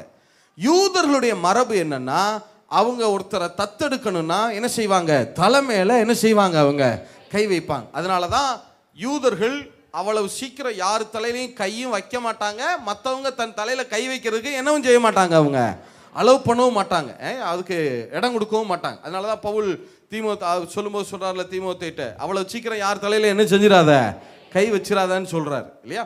இப்ப தீமோத்தேயுவை பவுல் குமாரன்னு சொல்றார். என்னுடைய குமாரனாகிய தீமோத்தேயுவே அப்படின்னு சொல்றார் இல்ல? ஏன் அவரை குமாரன்னு சொல்றாருன்னா, பவுல் யாருடைய தலைமையில கை வச்சாரு? தீமோத்தேயு தலைமையில என்ன செஞ்சாரு? கை வச்சார் இல்ல? நான் உன் தலைமையில் கை வைத்த போது நீ பெற்ற வரத்தை அனல் மூட்டு அப்படின்னு சொல்றாருல. பவுல் அவ்வளவு சீக்கிரம் யார் தலையிலையும் கை வச்சிட மாட்டாரு இல்லையா? அவர் யார் தலையில கை வச்சாரு? தீமோத்தேயுவை. அதனாலதான் தீமோத்தேயுவை யாருடைய குமாரன்னு சொல்றான்? பவுலுடைய குமாரன் என்று அழைக்கப்படுகிறார் இல்லையா? யூதர்களுடைய மரபு என்னன்னா, தலைமையில கை வைக்கிறது. தத்தெடுக்கிறதுக்கு என்ன செய்வாங்க? தலைமையில கை வைக்கிறது. சத்தமா சொல்லுங்க, தத்தெடுக்கிறதுக்கு என்ன செய்வாங்க? தலைமையில கை வைக்கிறது யூதர்களுடைய மரபு. இதை நினைவில் வச்சுக்கிறீங்க. ஒரே ஒரு தடவை நீங்க சொல்லுங்க, யூதர்கள் என்ன செய்வாங்க? தத்தெடுக்கிறதுக்கு என்ன செய்வாங்க? தலைமையில என்ன வைப்பாங்க? கை வைக்கிறது யூதர்களுடைய மரபு இல்லையா? சரி, ஒன்று. அடுத்து வேதத்துல நீங்க பார்த்துருக்கீங்களா? எங்கெல்லாம் தலைமையில கை வைக்கிறாங்களோ அங்கெல்லாம் ஆவியானவர் இறங்கி வருவார். பார்த்துருக்கீங்களா? உபாகமம் புஸ்தகம் 34:9 வாசிங்களேன். உபாகமம் 34:9. மோசே நூனின் Deuteronomy chapter 34 verse 9. மோசே நூனின் குமாரனாகிய யோசுவாவின் மேல் தன் கைகளை வைத்தபடியினால். இப்ப மோசே தன்னுடைய வாரிசாக யோசுவாவை நியமிக்கிறதுக்கு அவர் தலையில கை வைக்கிறார் பாருங்க. வாசிங்க, திரும்ப வாசிங்க. மோசே நூனின் குமாரனாகிய யோசுவாவின் மேல் தன் கைகளை வைத்தபடியினால் அவன் ஞானத்தின் ஆவியினால் நிறையப்பட்டான். அப்ப கையை வைக்கிற போது ஆவியானவர் இறங்கி வருகிறார். இல்ல சொல்லுங்க, தலையில கை வைக்கிறப்ப யார் இறங்கி வருகிறார்? பரிசுத்த ஆவியானவர் இறங்கி வருகிறார். எசேக்கியேல் 37:1 வாசிங்களே. எசேக்கியேல் 37:1. கர்த்தருடைய கை என்மேல் அமர்ந்து, கர்த்தருடைய கை என்மேல் அமர்ந்தது, கர்த்தர் என்னை ஆவிக்குள்ளாக்கி. அப்ப கர்த்தர் எசேக்கியேலுடைய தலைமையில கை வச்ச உடனே அங்க யார் இறங்கி வர்றது? ஆவியானவர் இறங்கி வர்றார். இல்ல அப்போஸ்தலர் 19:6 வாசிங்களே. Acts chapter 19:6. அல்லாமலும் பவுல் அவர்கள் மேல் கைகளை வைத்தபோது பரிசுத்த ஆவி அவர்கள் மேல் வந்தார். அப்ப வேதத்துல எங்கெல்லாம் கை வைக்கிறாங்களோ அங்கெல்லாம் யார் இறங்கி வருகிறது? பரிசுத்த ஆவியானவர். சத்தமா சொல்லுங்க, கை வைக்கிறப்பெல்லாம் யார் இறங்கி வர்றது? நான் திருப்பி கேட்கிறேன். தத்தெடுக்கிறதுக்கு என்ன செய்வாங்க? தலைமையில. இப்படி கேட்கிறேன், தலைமையில கை வைக்கிறது எதற்கு அடையாளம்? அவர்களை என்ன செய்வதற்கு? தத்தெடுப்பது. பின்னாடி இருந்து சத்தம் வரல, சொல்லுங்க. தலைமையில கை வைக்கிறது எதுக்கு அடையாளம்? தத்தெடுக்கிறதுக்கு அடையாளம். தலைமையில கை வைக்கும் போதெல்லாம் யார் இறங்கி வருவா? இப்ப கவனிங்க. யாக்கோபு யோசேப்புடைய பிள்ளைகளை தத்தெடுக்கிறதுக்கு, அடாப்ட் பண்றதுக்கு, சுவிகாரம் எடுப்பதற்கு அவர்கள் தலைமையில கைகளை வைத்தார். இப்ப நான் உங்களுக்கு சொல்றேன், பிதாவாகிய தேவன் அவருடைய குமாரனாகிய இயேசு கிறிஸ்து சிலுவையில இந்த பாவ உலகத்தில் பெற்றெடுத்த உங்களையும் என்னையும் தத்தெடுக்கிறதுக்காக உங்க தலைமையில பிதா கைய வச்சாரு. அவர் கைகளை வச்சதுனாலதான் ஆவியானவர் அபிஷேகமாய் இறங்கி வந்திருக்கிறாரு. நீங்க ஆவியானவருடைய அபிஷேகத்தை பெற்றிருக்கிறீங்கன்னா அது எதற்கு உத்தரவாதம்னா, பிதாவாகிய தேவன் உங்க தலைமையில கை வச்சு உங்களை தன்னுடைய பிள்ளைகளாய் தத்தெடுத்து கொண்டாரு. எத்தனை பேர் ஆமென் சொல்ல முடியும்? எத்தனை பேர் ஆமென் சொல்ல முடியும்? ஆவியானவருடைய அபிஷேகம் பெற்றிருக்கீங்களா? அபிஷேகம் பெற்றவங்க எல்லாம் ஒரு ஆமென் சொல்லுங்க பார்க்கலாம். அப்ப என்ன அர்த்தம் தெரியுமா?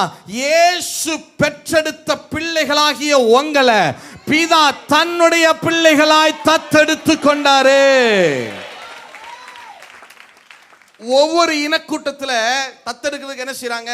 ஒருத்தர் அருணா கயிறு கொடுக்குறாங்க, வெள்ளி அருணா கயிறு இல்ல பூநூல் போடுறாங்க, ரிங்கு போடுறாங்க, அங்க வஸ்திரம் கொடுக்குறாங்க. ஆனா இதெல்லாம் கொடுத்தா கலட்டிடுவாங்க பாருங்க, இல்ல கிழிஞ்சு போயிரும் பாருங்க. செயின் போட்டலாம், செயின் போட்டா கலட்டிடுவான், ரிங்கு போட்டா கலட்டிடுவான், அருணா கயிறு போட்டா கலட்டிடுவான். ஆனா அவர் என்ன செஞ்சார் தெரியுமா? ஒவ்வொருத்தரும் ஒவ்வொரு விதமா தத்தெடுக்கிறாங்க. ஆனா அவர் என்ன செய்தார் தெரியுமா? உங்களுக்கு அருணா கயிறு போட்டு தத்தெடுக்கல, தம்முடைய ஆவியையே கொடுத்து தத்தெடுத்திருக்கிறார். எத்தனை பேர் ஆமென் சொல்ல முடியும்? எத்தனை பேர் ஆமென் சொல்ல முடியும்?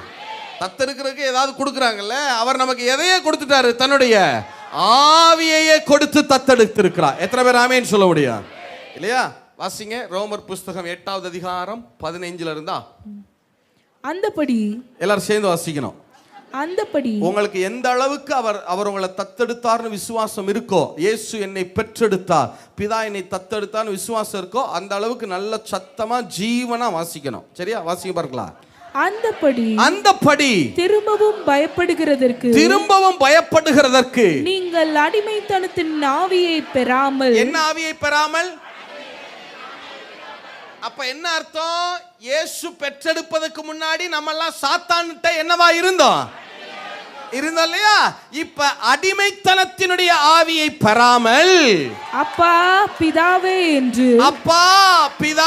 என்று கூப்பிட பண்ணுகிற புத்திர சுவிகாரத்தின் ஆவியை பெற்றீர்கள். தத்தெடுப்பின் ஆவியானவரை பெற்றீர்கள்.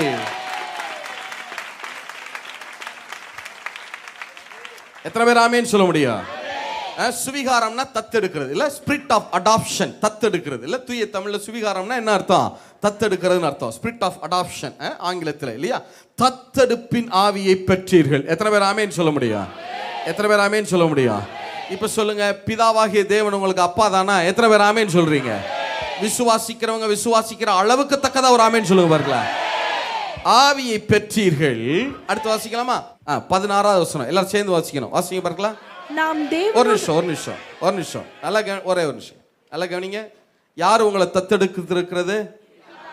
எதை கொடுத்து தத்தெடுத்திருக்கிறாரு? சத்தமா சொல்லுங்க. எதை கொடுத்து தத்தெடுத்திருக்கிறாரு? சரி, அடுத்து வாசிங்க. 16வது வசனம் வாசிங்க. நாம் தேவனுடைய பிள்ளைகளாய் இருக்கிறோம் என்று. யாருடைய பிள்ளைகளாய்? இப்ப இயேசுக்கு அப்புறம் வருவோம். இயேசு நம்மளை பெற்றெடுத்தார், அவர் நமக்கு தகப்பன் தான். ஆனா அதே நேரத்தில் அவர்கிட்ட இருந்து இப்ப யார் நம்மளை தத்தெடுத்திருக்கிறது? இப்ப பிதாவை மட்டும் வச்சு சொல்லுங்க. இப்ப யாருடைய பிள்ளைகள் நீங்க? சத்தமா சொல்லுங்க. யாருடைய பிள்ளைகள்? பிதாவாகிய தேவனுடைய பிள்ளைகள் தானா? எத்தனை பேர் ஆமென் சொல்ல முடியும்? திருப்பி வாசிங்க. 16 திரும்ப வாசிங்க. நாம் தேவனுடைய பிள்ளைகளாய் இருக்கிறோம் என்று. தேவனுடைய பிள்ளைகளாய் இருக்கிறோமா இருப்போமா? இப்பவே இருக்கிறீங்களா இல்ல இனிமேதான் ஆகணுமா?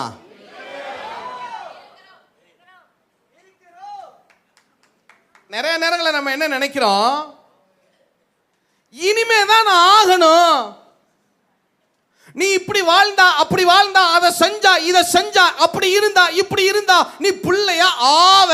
இல்ல பிரதர், நான் வாழ்ந்து பிள்ளையாகல, அவர் என்னை பெற்றெடுத்ததுனாலதான் நான் பிள்ளை.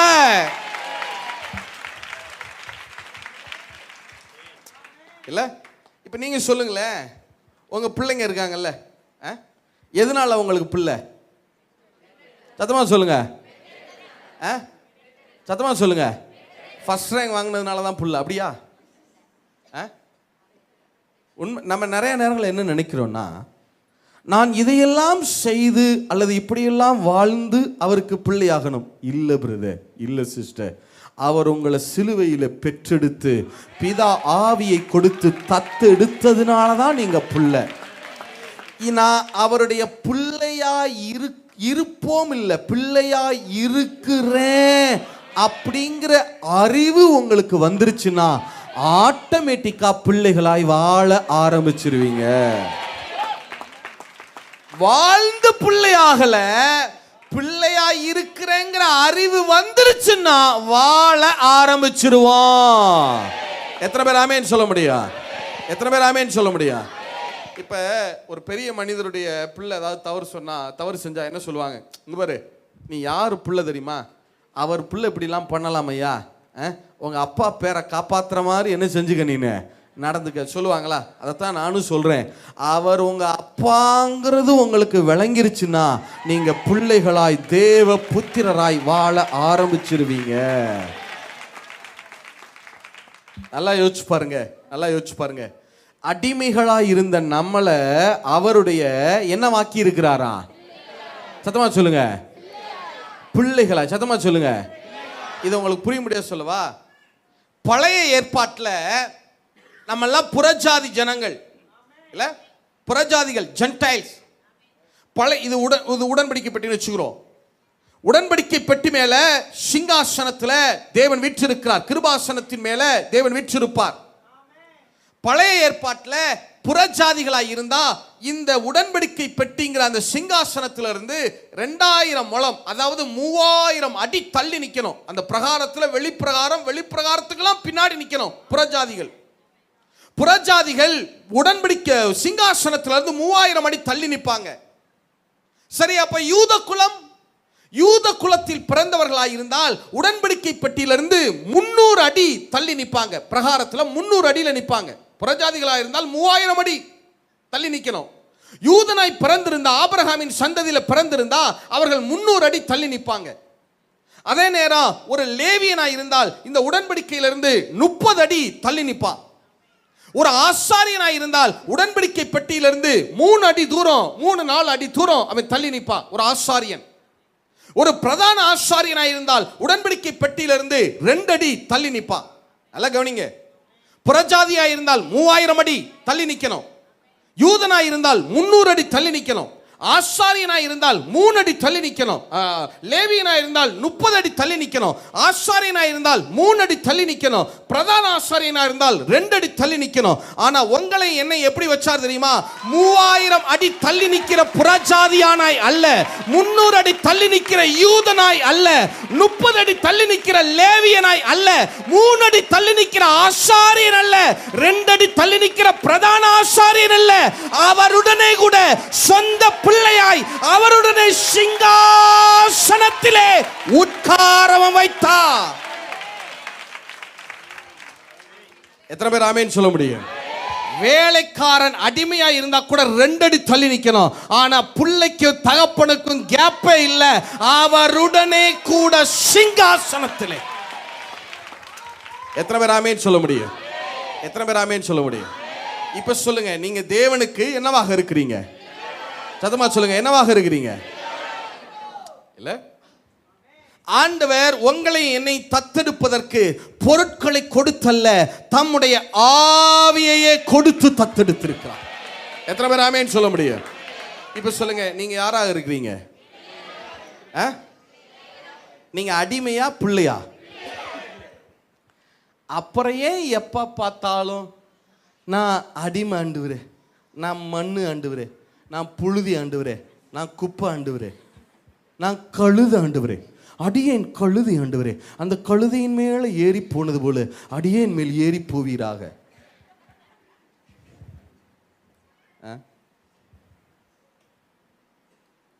அதாவது பவுல் சொல்லும்போது தெளிவா சொல்றார், ஊழியம்னு வந்துட்டா நான் யாரை மாதிரி வேலை செய்வேன்னா ஒரு அடிமையை போல வேலை செய்வேன். எது வந்துட்டா? ஊழியம்னு வந்துட்டா நான் உடனே நல்லா பெரிய ஆளாகும் அப்படின்னு ஓரமாக ஒதுங்கி அப்படியே கெத்தாலாம் அப்படி நிற்க மாட்டேன். நான் யாரை மாதிரி இறங்கி வேலை செய்ய ஆரம்பிச்சிடுவேன், ஒரு அடிமையை போல இறங்கி வேலை செய்வேன். ஆனால் அதர்வைஸ் அப்படி அது அது ஊழியம் இல்லாமல் என்னுடைய ஸ்தானம் என்பது தேவனுக்குள், என்னுடைய ஸ்தானம், என்னுடைய பொசிஷன், என் ஸ்டேட்டஸ், நான் அடிமை அல்ல, நான் அவருடைய புள்ள. எத்தனை பேர் ஆமென் சொல்ல முடியும்? இப்போ நீங்க சொல்லுங்க, அடிமையா பிள்ளையா? அப்புறம் ஏன் எப்ப பார்த்தாலும் இந்த அடிமைக்குரிய மனப்பான்மையே இருக்கு? இல்ல, நான் அடிமை ஆண்டவரே, நான் மண்ணு ஆண்டவரே, நீ கழுதை அப்படின்னு பத்தியா சூப்பரா பேசினார்ல, பயங்கரமா பேசினார். அப்புறம் உன்னைய வச்சு என்ன செய்யறது? சொல்லுங்க, அடிமையா பிள்ளையா? அப்புறம் ஏன் அந்த அடிமையினுடைய ஆட்டிடியூட்? நான் மண்ணு ஆண்டவரே. நான் கேட்குறேன், உங்கள் பிள்ளைய யாராவது பார்த்து மண்ணு மாதிரி இருக்கு பார் அப்படின்னு சொன்னால் உங்களுக்கு என்ன வரும்? ரொம்ப கரெக்டாக சொன்னீங்க பிரதர், உங்களுக்கு தெரிஞ்சு போச்சா பிரதர்? சூப்பர் பிரதர், அப்படியே சொல்லுவீங்க. பலார்னு ஒரு அரவடம். யார் பெத்த பிள்ளை? யாரை பார்த்து சொல்லுங்களா இல்லையா? அப்புறம் ஏன் உங்களை மட்டும் அடிமை? சூப்பராக பேசணும், டிவியில் நேற்று காட்டுங்களா பிரதர், பயங்கரமாக இருந்துச்சு பிரதர். தமிழ்ல தீத்து புஸ்தகம் 2வது அதிகாரம் 15வது வசனம். இவைகளை நீ பேசி போதித்து சகல அதிகாரத்தோடும் கடிந்து கொள், ஒருவனும் உன்னை அசட்டை பண்ண இடம் கொடாதிருப்பாயாக. தமிழ்ல கொஞ்சம் அசட்டை பண்ணாத, அப்படி அசட்டை பண்ண இடம் கொடுக்காத அப்படின்னா நமக்கு கொஞ்சம் வழங்க மாட்டேங்குது இல்ல. இதே கொஞ்சம் பொது மொழிபெயர்ப்புல வாசிங்களேன் இதே வசனத்தை. தீத்து புஸ்தகம் இவை பற்றி பேசு, முழு அதிகாரத்தோடும் அறிவுறுத்தி கடிந்து கொள். சொல்லுப்பா, அடிமை, மண்ணு, புழுதி, குப்பன்னு சொல்லிட்டே திரிறான், அவனை கடிந்து கொண்டு சொல்லு. யாரும் உன்னை தாழ்வாக மதிப்பிட இடமளிக்காதே. யாரும் உன்னை தாழ்வாக மதிப்பிட இடமளிக்காதே.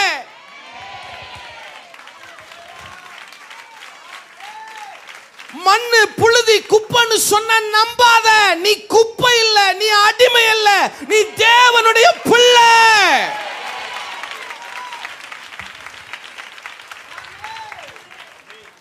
எத்தனை பேர் ஆமென் சொல்ல முடியும்? நிறைய பேருக்கு என்னன்னா, நான் கொள்ளுத ஆண்டவரே கேட்டா தாழ்மை, நான் அடியே தாழ்மை. இதுக்கு பேர் தாழ்மை இல்லை, இல்லை இது பேர் தாழ்வு மனப்பான்மை, இல்லை இது பேர் தாழ்மை கிடையாது. நிறைய பேருக்கு தாழ்மை தலை விரிச்சு ஆடுது. முதல்ல ரப்பர் பேண்டை போடுங்க.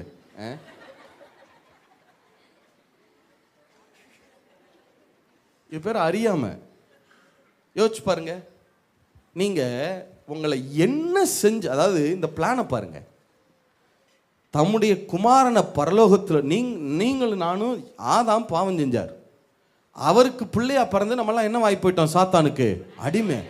குமாரனை அனுப்பி அவரை சிலுவையில் எவ்வளவு பாடுகளை அனுபவிக்க வச்சு, அவரை உங்களை சிலுவையில் பெற்றெடுக்க வச்சு, அவர்கிட்ட இருந்து உங்களை தத்தெடுக்க தன்னுடைய ஆவியையே கொடுத்து உங்களை தத்தெடுத்து உங்களை பிள்ளையா கொண்டு வந்து வச்சா, இப்போ நான் மண்ணு ஆண்டவரே அப்படின்னா என்ன அவருக்கு எப்படி இருக்கும்? இவனுக்கு நான் என்ன செஞ்சிருக்கிறேங்கிறதே இவனுக்கு என்ன செய்யல இல்ல? எவ்வளவு பெரிய கரையத்தை நான் கொடுத்து, எவ்வளவு பெரிய திட்டத்தை கொடுத்து, இல்ல இன்னும் பாரு மண்ணு, புழுதி, குப்பை. இப்ப சொல்லுங்க, நீங்க அடிமையா பிள்ளையா? புழுதியா பிள்ளையா? குப்பையா பிள்ளையா? நாம் தேவனுடைய பிள்ளைகளாயிருக்கும். எத்தனை பேர் ஆமேன்னு சொல்ல முடியும்? எத்தனை பேர் ஆமேன்னு சொல்ல முடியும்? இந்த அறிவு வந்துருச்சுன்னு வச்சுக்கிறீங்க, நீங்க ஜெயிக்க ஆரம்பிச்சிருவீங்க. நீங்க உங்களை புழுதியாவே பார்த்தா பரலோகம் உங்களை புழுதியாக தான் நடத்த முடியும். நீங்க கழுதைன்னு சொன்னீங்கன்னா கழுத மாதிரி தான் நடத்த முடியும். ஆண்டவர் எல்லா இடத்துலையும் சொல்லுவார், உன் விசுவாசத்தின்படியே உனக்கு. நான் மண்ணு ஆண்டவரே, உன் விசுவாசத்தின்படியே உனக்கு. நான் புழுதி ஆண்டவரே, உன் விசுவாசத்தின்படியே உனக்கு. நான் கழுத ஆண்டவரே, உன் விசுவாசத்தின்படியே உனக்கு. நான் புல் ஆண்டவரே, உன் விசுவாசத்தின்படியே உனக்கு.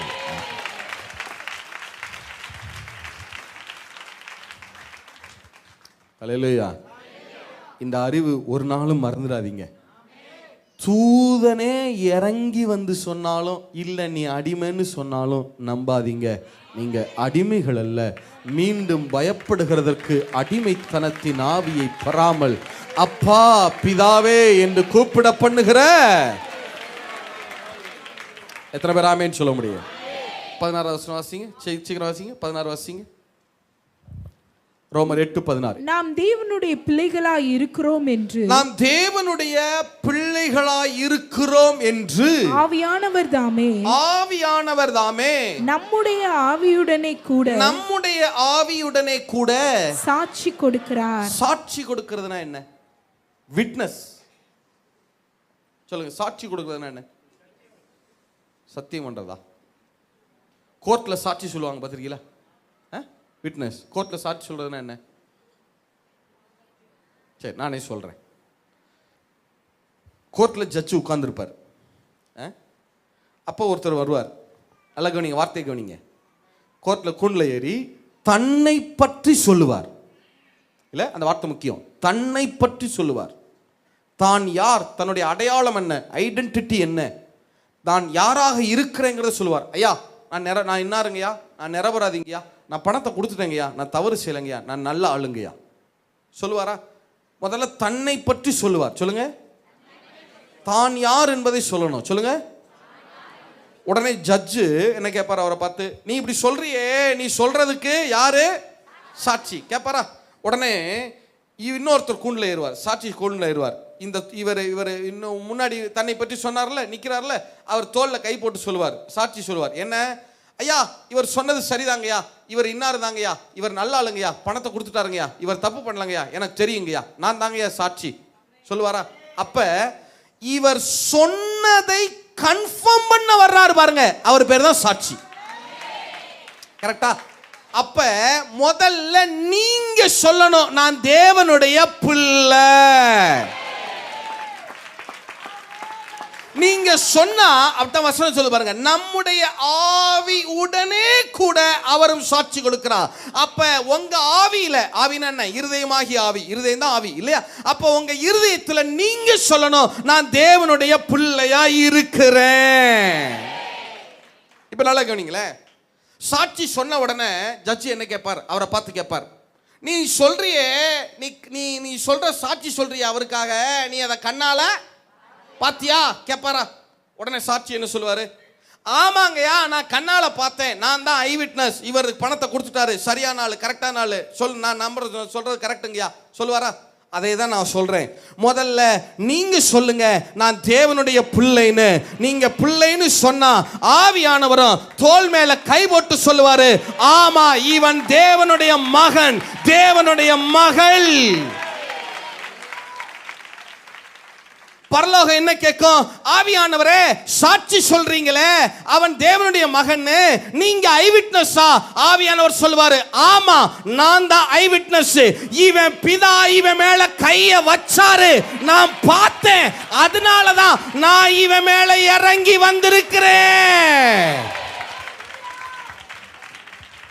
பிதா உங்க தலைமையில கை வச்சு உங்களை தத்தெடுத்ததுக்கு ஐ விட்னஸ் ஆவியானவர் தான். எத்தனை பேர் ஆமென் சொல்ல முடியும்? எத்தனை பேர் ஆமென் சொல்ல முடியும்? அப்ப நீங்க முதல்ல சொல்லணும், நான் தேவனுடைய மகன், தேவனுடைய மகள். நீங்க சொன்னாதான் அவர் என்ன சொல்ல முடியும்? சாட்சி சொல்ல முடியும். பிரச்சனை என்னன்னா நம்ம என்ன செய்யறதே கிடையாது, சொல்றதே இல்லை பாருங்க. இல்ல நம்ம என்ன சொல்றோம்? நான் அடிமை ஆண்டவரே. அடிமைனா யார் சாட்சியில் வருவா தெரியுமா? யார்கிட்ட அடிமையா இருந்தோம்? சத்தமா சொல்லுங்க, முன்னாடி யார்கிட்ட அடிமையா இருந்தோம்? இல்ல நீங்களும் நானும் தேவனுடைய மகன் தேவனுடைய மகள்னு சொன்னா ஆவியானவர் சாட்சி கொடுப்பா. அதே நேரம் நீங்க நான் மண்ணு ஆண்டவரே, நான் அடிமை ஆண்டவரே, நான் புழுதி ஆண்டவரே, நான் யார் சாட்சி சொல்ல வருவா? அவன் தான் வரும். கரெக்டு கரெக்டு, நீ அடிமை, நீ மண்ணு, அப்படியே இரு, அப்படியே இரு, ஒன்றும் உன்னால முடியாது, இதே மாதிரி இரு, அப்படியே இரு, அப்படியே இரு. இல்ல இப்ப சொல்லுங்க, நீங்க நீங்க அடிமையா புள்ளையா? யாருடைய புள்ள? சத்தமா சொல்லுங்க. உண்மை என்ன தெரியுமா? உலகத்துக்கு வேண்டுமானால் அவர் தேவனாக இருக்கலாம், உலகத்துக்கு தேவனாய் இருக்கிற அவர் உங்களுக்கும் எனக்கும் தகப்பனாய் இருக்கிறார். அநேகர் அவரை காடாவே பார்க்குறாங்க, முதல்ல தகப்பனா பார்க்க ஆரம்பிங்க. எத்தனை பேர் ஆமேன்னு சொல்ல முடியும்? ஒவ்வொரு நாளும் காலையில் எழும்பி அப்பா அப்பா அப்பா அப்பா ஒவ்வொரு நாள் முழுவதும் சொல்லிக்கிட்டே இருங்க, கதறிக்கிட்டே இருங்க. நான் சொல்கிறேன், நீங்கள் அப்பான்னு கூப்பிட்டு பாருங்க, பரலோகம் உங்களை பிள்ளைகளாய் நடத்த ஆரம்பி. இப்போ கவனிங்களே, சாட்சி சொன்ன உடனே ஜட்ஜி என்ன எழுதுவார்? ஜட்ஜ்மெண்ட் எழுதுவாரா? தீர்ப்பு எழுதுவாரா? ஓகே, கரெக்டான ஆளுப்பா, சாட்சி சரியான ஆளு, அவர் தான் சாட்சி சொல்கிறாருன்னா அந்த சாட்சியை ஏற்றுக்கொள்கிறேன். ஓகே, இவருக்கு நான் தீர்ப்பு கொடுக்குறேன், இவரை நிரபராதின்னு அனௌன்ஸ் பண்ணுறேன், அவருக்குரிய பணத்தெல்லாம் ரிலீஸ் பண்ணிடுங்க, அவர் என்ன ஜெயிலெல்லாம் அடைக்கக்கூடாது, அவரை முதல்ல ரிலீஸ் பண்ணுங்க, அவருக்குரிய காரியங்களை எல்லாம் செய்யுங்க, முதல்ல நான் ஜட்ஜ்மெண்ட் எழுதுறேன். எழுதுவாரா? அதே தான் நான் உங்களுக்கு சொல்கிறேன். நீங்கள் பிள்ளைன்னு சொல்லுங்க, ஆவியானவர் சாட்சி கொடுப்பார், பரலோகம் ஜட்ஜ்மெண்ட் எழுத ஆரம்பிக்கும். இவன் தேவனுடைய மகள், தேவனுடைய மகன். தேவனுடைய மகன் எப்படி கஷ்டப்படலாம், எப்படி வியாதியா இருக்கலாம், அது என்ன கடன் இருக்கு பிள்ளைக்கு, முதல்ல ரிலீஸ் பண்ணு, அந்த சிறையிருப்பு முதல்ல ரிலீஸ் பண்ணு, பரலோகம் ஜட்ஜ்மெண்ட் எழுத ஆரம்பிக்கும். அல்லேலூயா. பரலோகம் உங்களை பிள்ளைகளாய் நடத்த ஆரம்பிக்கும். எத்தனை பேர் ஆமென் சொல்ல முடியும்? எத்தனை பேர் ஆமென் சொல்ல முடியும்? வாசிங்க 16 வசனம் வாசிங்க, திரும்ப வாசிக்கலாம். சீக்கிரம் வாசிங்க. ரோமர் 8:16 வாசிங்க. நாம் தேவனுடைய பிள்ளைகளாய் இருக்கிறோம் என்று, நாம் தேவனுடைய பிள்ளைகளாய் இருக்கிறோம் என்று ஆவியானவர் தாமே நம்முடைய ஆவியுடனே கூட சாட்சி கொடுக்கிறார். அடுத்த வசனம். நாம் பிள்ளைகளானால், சத்தமா வாசிங்க, நாம் பிள்ளைகளானால் சுதந்திரருமாமே. கவனிங்க, சுதந்திரம்னா என்ன அர்த்தம் தெரியுமா? உங்ககிட்ட ஒரு சொத்து இருக்குன்னு வச்சுக்கிறீங்களேன், உங்க பிள்ளை அதுக்கு யாரு? சத்தமா சொல்லுங்க, சுதந்திரவாளி தானா? சுதந்திரம்னா என்ன அர்த்தம்னா அப்பாவுடைய சொத்துல என்ன இருக்குன்னு அர்த்தம். அப்ப நீங்கள் பிள்ளைகளானால் என்னவாகவும் இருக்கிறீங்களா? இப்ப சொல்லுங்க, நீங்கள் யாருடைய பிள்ளைகள்? சத்தமா சொல்லுங்க, யாருடைய பிள்ளைகள்? தேவனுடைய பிள்ளைகள் தானா?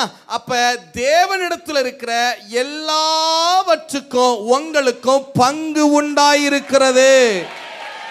நீங்க தேவனுடைய சுதந்திரவாளி. எத்தனை பேர் ஆமென் சொல்ல முடியும்? நான் கர்த்தருடைய நாமத்துல சொல்றேன் பிரதர், உங்க அப்பா அம்மா உங்களுக்கு சுதந்திரம் கொடுக்காம விட்டுருக்கலாம். ஒருவேளை அவங்ககிட்ட இல்லாம கூட இருக்கலாம். நல்ல வீடோ காரோ நிலமோ இல்லாம கூட இருக்கலாம். உங்களுக்கு சுதந்திரம் எதுவும் கொடுக்காம இருந்திருக்கலாம். சுதந்திரம் இருக்கோ இல்லையோ, கொடுத்தாங்களோ கொடுக்கலையோ, நான் சொல்றேன் உங்க பரமபிதா உங்களுக்கு சுதந்திரத்தை கொடுக்க வல்லமையுள்ளவராக இருக்கிறார். எத்தனை பேர் ஆமென் சொல்ல முடியும்? உங்க அப்பா அம்மாட்ட வேணா கூட சொத்து இல்லாம இருந்திருக்கலாம். உங்கள் பரமபிதாட்ட சகலமும் உண்டாயிருக்கிறது.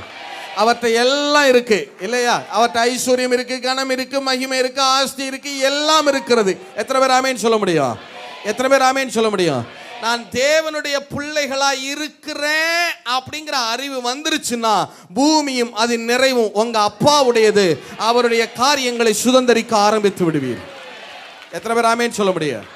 நாம் தேவனுடைய சுதந்திரரும், அடுத்து நாம் பிள்ளைகளானால் சுதந்திரருமாமே. தேவனுடைய சுதந்திரரும் கிறிஸ்துவுக்கு உடன் சுதந்திரருமாமே. அது என்ன பிரதர்? கிறிஸ்துவுக்கு உடன் சுதந்திரரும். இப்ப கவனிங்க, என்னை பாருங்க. யாக்கோபு இருந்தாரா? அவர் மகன் யாரு? யோசேப்பு. சொல்லுங்க, அவர் மகன் யாரு? யோசேப்புடைய 2 பிள்ளைங்க யாரு? மனாசேயும் எப்பிராயிமும் இல்லையா? இப்ப கவனிங்க, இப்ப யாக்கோபு தன் மகனுடைய பிள்ளைகளை தன் பிள்ளைகளாக என்ன செய்து கொள்ளுகிறார்? தத்தெடுத்துக்கிறார். அப்ப யோசேப்பு, மனாசே, எப்பிராயிம் இவங்க எல்லாருமே இப்ப யாக்கோபுடைய பிள்ளைகள் ஆயிட்டாங்க இல்லையா? யாக்கோபுக்கு யோசேப்பும் புள்ள, மனாசே எப்பிராயிமும் பிள்ளை. உண்மைதானா? எத்தனை பேர் ஆமென் சொல்ல முடியும்? ஒரே தகப்பனுடைய பிள்ளைகள் ஆகிறாங்க. யாக்கோபுக்கு யோசேப்பும் பிள்ளை, மனாசே எப்பிராயிமும் பிள்ளை இல்லையா? ஒரே தகப்பனுடைய பிள்ளைகளாய் மாறிட்டாங்க. இப்ப யோசேப்பு, மனாசே, எப்பிராயிமும் இப்ப என்ன முறையா மாறுறாங்க? யோசேப்பு தான் பெற்றெடுத்தாரு. ஆனா யாக்கோபு தத்து எடுத்துட்டதுனால இப்ப யாக்கோபுக்கு இவங்க எல்லாருமே பிள்ளைகள் ஆயிட்டாங்க, எல்லாருமே குமாரர் ஆயிட்டாங்க. அப்ப யோசேப்புக்கு மனாசே, எப்பிராயிம் இப்ப என்ன முறையா கன்வெர்ட் ஆகுறாங்க? சகோதரர் தானா? உண்மைதானா? எத்தனை பேர் ஆமென் சொல்ல முடியும்? எத்தனை பேர் ஆமென் சொல்ல முடியும்? அதே தாங்க உங்களுக்கும். இயேசு உங்களை பெற்றெடுத்தாலும் பிதா உங்களை தத்தெடுத்ததுனால இயேசு உங்கள் மூத்த சகோதரன். எத்தனை பேர் ஆமென் சொல்ல முடியும்? நீங்க கேட்கலாம், என்னை பெற்றெடுத்தவரை இயேசு என்னை பெற்றெடுத்தார்ல பிரதர், எனக்கு அப்பா தானே. ஆமா, அவரை எப்படி நான் அண்ணன் சொல்றது? வேதமே சொல்லுது அவரே நம்மளை சகோதரர் என்று சொல்லிக்கொள்ள வெட்கப்படவில்லையா? எபிரேயர் 2:11 வாசிங்க. எபிரேயர் 2:11 வாசிங்க. எப்படியெனில் பரிசுத்தம் செய்கிறவரும் பரிசுத்தம் செய்யப்படுகிறவர்களுமாகிய யாவரும் ஒருவராலே உண்டாயிருக்கிறார்கள். இது நிமித்தம் அவர்களை சகோதரர் என்று சொல்ல அவர் வெட்கப்படலையா? எத்தனை பேர் ஆமென் சொல்ல முடியும்? எத்தனை பேர் ஆமென் சொல்ல முடியும்? இப்ப சொல்லுங்க, இயேசு உங்களுடைய மூத்த சகோதரன் தானா? எத்தனை பேர் ஆமென் சொல்றீங்க? எத்தனை பேர் ஆமென் சொல்ல முடியும்? நான் நிறைய நேரங்களில் செஷனுக்கு போகும்போது இப்படி சில நேரங்களில் ஜெபிக்கிறது உண்டு. இப்போ பிதாவை பற்றி பேச போகிறேன் அப்படின்னா இயேசுவின் இடத்திலும் ஆவியானவர் இடத்திலும் விண்ணப்பிக்கிறது உண்டு. ஆண்டவராக இயேசுவே, மூத்த சகோதரனே, நல்லா கேளுங்க, நம்ம அப்பாவை பற்றி பேச போகிறேன். இன்னைக்கு யாரை பற்றி பேச போகிறேன்? நம்ம அப்பாவை பற்றி பேச போகிறேன். நீங்களும் ஆவியானவர் தான் எனக்கு என்ன பண்ணணும்? ஹெல்ப் பண்ணணும். இல்லை குமாரனை பற்றி அன்னைக்கு டீச் பண்ண போகிறோம் அப்படின்னா பிதாட்ட சொல்லுவேன், பிதாவே, என்னுடைய அண்ணன், மூத்த அண்ணன், யாரை பற்றி பேச போகிறேன்? நான் இயேசுவை பற்றி பேச போகிறேன். உங்கள் குமாரன், மூத்த குமாரனை பற்றி பேச போகிறேன். நீங்கள் தான் எனக்கு என்ன பண்ணணும்? ஹெல்ப் பண்ணணும். அன்னைக்கு செஷனே அப்படியே பவர்ஃபுல்லாக இருக்கும் பாருங்க. இல்லை, நீங்கள் விண்ணப்பித்து பாருங்க, அவர் உங்கள் மூத்த சகோதரன். எத்தனை பேர் ஆமென் சொல்ல முடியும்? எத்தனை பேர் ஆமென் சொல்ல முடியும்? இல்லை, சரி, வாசிங்க 8:17. நாம் பிள்ளைகளானால், சீக்கிரம் வாசிங்க, 8:17, ரோமர் 8:17 சேர்ந்து வாசிங்க. நாம் பிள்ளைகளானால் சுதந்திரருமாமே, தேவனுடைய சுதந்திரரும் கிறிஸ்துவுக்கு உடன் சுதந்திரருமாமே. கிறிஸ்துவுக்கு உடன் சுதந்திரர். இப்ப கவனிங்க, பிதாவுக்கு இயேசுவும் பிள்ளை, நீங்களும் யாரு? கிறிஸ்துவுக்கு உடன் சுதந்திரர். அப்படின்னா என்ன அர்த்தம்னா, பிதாட்ட இயேசுவுக்கு என்னவெல்லாம் உரிமைகளும் அதிகாரங்களும் இருக்கிறதோ அதே உரிமைகளும் அதிகாரங்களும் உங்களுக்கும் இருக்கிறது. பொதுமொழிபெயர்ப்புல ரொம்ப நல்லா இருக்கும். பங்காளிகள். நாம் பிள்ளைகளாயின் உரிமை பேறு உடையவர்களாய் இருக்கிறோம். சொத்துல உரிமை பேறு உடையவர்களாய் இருக்கிறோம். ஆம், நாம் கடவுளிடமிருந்து உரிமை பேறு பெறுபவர்கள். நாம் கடவுளிடமிருந்து உரிமை பேறு பெறுபவர்கள். கிறிஸ்துவின் பங்காளிகள். கிறிஸ்துவின் பங்காளிகள். இல்ல, சொத்துல பங்கு வாங்குறவங்களுக்கு பேர் தான் என்னது? பங்காளி. இல்ல, நாம் கிறிஸ்துவுக்கு என்னவாக இருக்கிறோமா? பங்காளிகள். எத்தனை பேர் ஆமேன்னு சொல்ல முடியும்? நான் கேட்கிறேன், இதுக்கு மேல பிதா உங்களுக்கு என்ன செய்யணும்? தம்முடைய குமாரனாகிய இயேசுவை பூமிக்கு அனுப்பி உங்களை பெற்றெடுக்க வைத்து அவர்கிட்ட இருந்து உங்களை தத்தெடுத்து பிதா குமாரனுக்கு என்னவெல்லாம் கொடுக்கிறாரோ அது அத்தனையும் உங்களுக்கும் கொடுக்கிற இடத்துல ஸ்லாக்கியத்தில் நம்மளை வைத்திருக்கிறாரு. இதுக்கு மேல என்ன செய்யணும்னு நினைக்கிறீங்க? ஆனா என்ன பிரச்சனைனா, இதெல்லாம் நமக்கு இருக்குங்கிறதே நமக்கு என்ன செய்யாது. நான் அடிமை ஆண்டவரே, அடிமை ஆண்டவரே, இப்படியே போயிடணும் ஆண்டவரே. அடிமை, ஒரு ஜோல்னா பை, ரெண்டு கிழிஞ்ச ட்ரெஸ்ஸோடு அப்படியே போயிடணும் பிரதர். நாம் அடிமைகள் அல்ல, தேவனுடைய பிள்ளைகளாயிருக்கு. எத்தனை பேர் ஆமீன்னு சொல்ல முடியும்? வாசிங்க, அடுத்து வாசிங்க.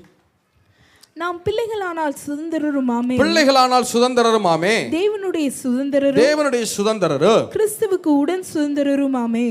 கிறிஸ்துவுடனே கூட நாம் மகிமைப்படும்படிக்கு அவருடனே கூட பாடுபட்டால் அப்படியாகும். அவருடனே கூட பாடுபட்டால் அப்படியாகும். அப்படின்னா என்ன அர்த்தம் பிரதர்? உடனே இந்த வசனத்தை பிடிச்சிட்டு பத்தீங்களா, பாடுபடணும் பிரதர், கஷ்டப்படணும் பிரதர். பாடுனா எப்படி பாடுபடணும்? கடன் வாங்கி, வியாதிப்பட்டு, ஹாஸ்பிட்டல் அட்மிட் ஆகி, இல்லை அவமானப்பட்டு, குறைவுப்பட்டு, கையேந்தி நின்று, அப்படியா அப்படியா பாடுபடணும்? நல்லா கவனிங்க, வேதம் ரொம்ப தெளிவாக சொல்லுது, கிறிஸ்துவுடனே கூட பாடுபட்டால் அப்படியா. கிறிஸ்து எப்படி பாடுபட்டார்? 2 விதத்தில் அவர் பாடுபட்டார். ஒன்று என்ன? உலகத்தின் பாவத்தை சுமந்து சிலுவையிலே பாடுபட்டார். அந்த பாட்டை நம்ம யாரும் அனுபவிக்கவே முடியாது. உண்மைதானா?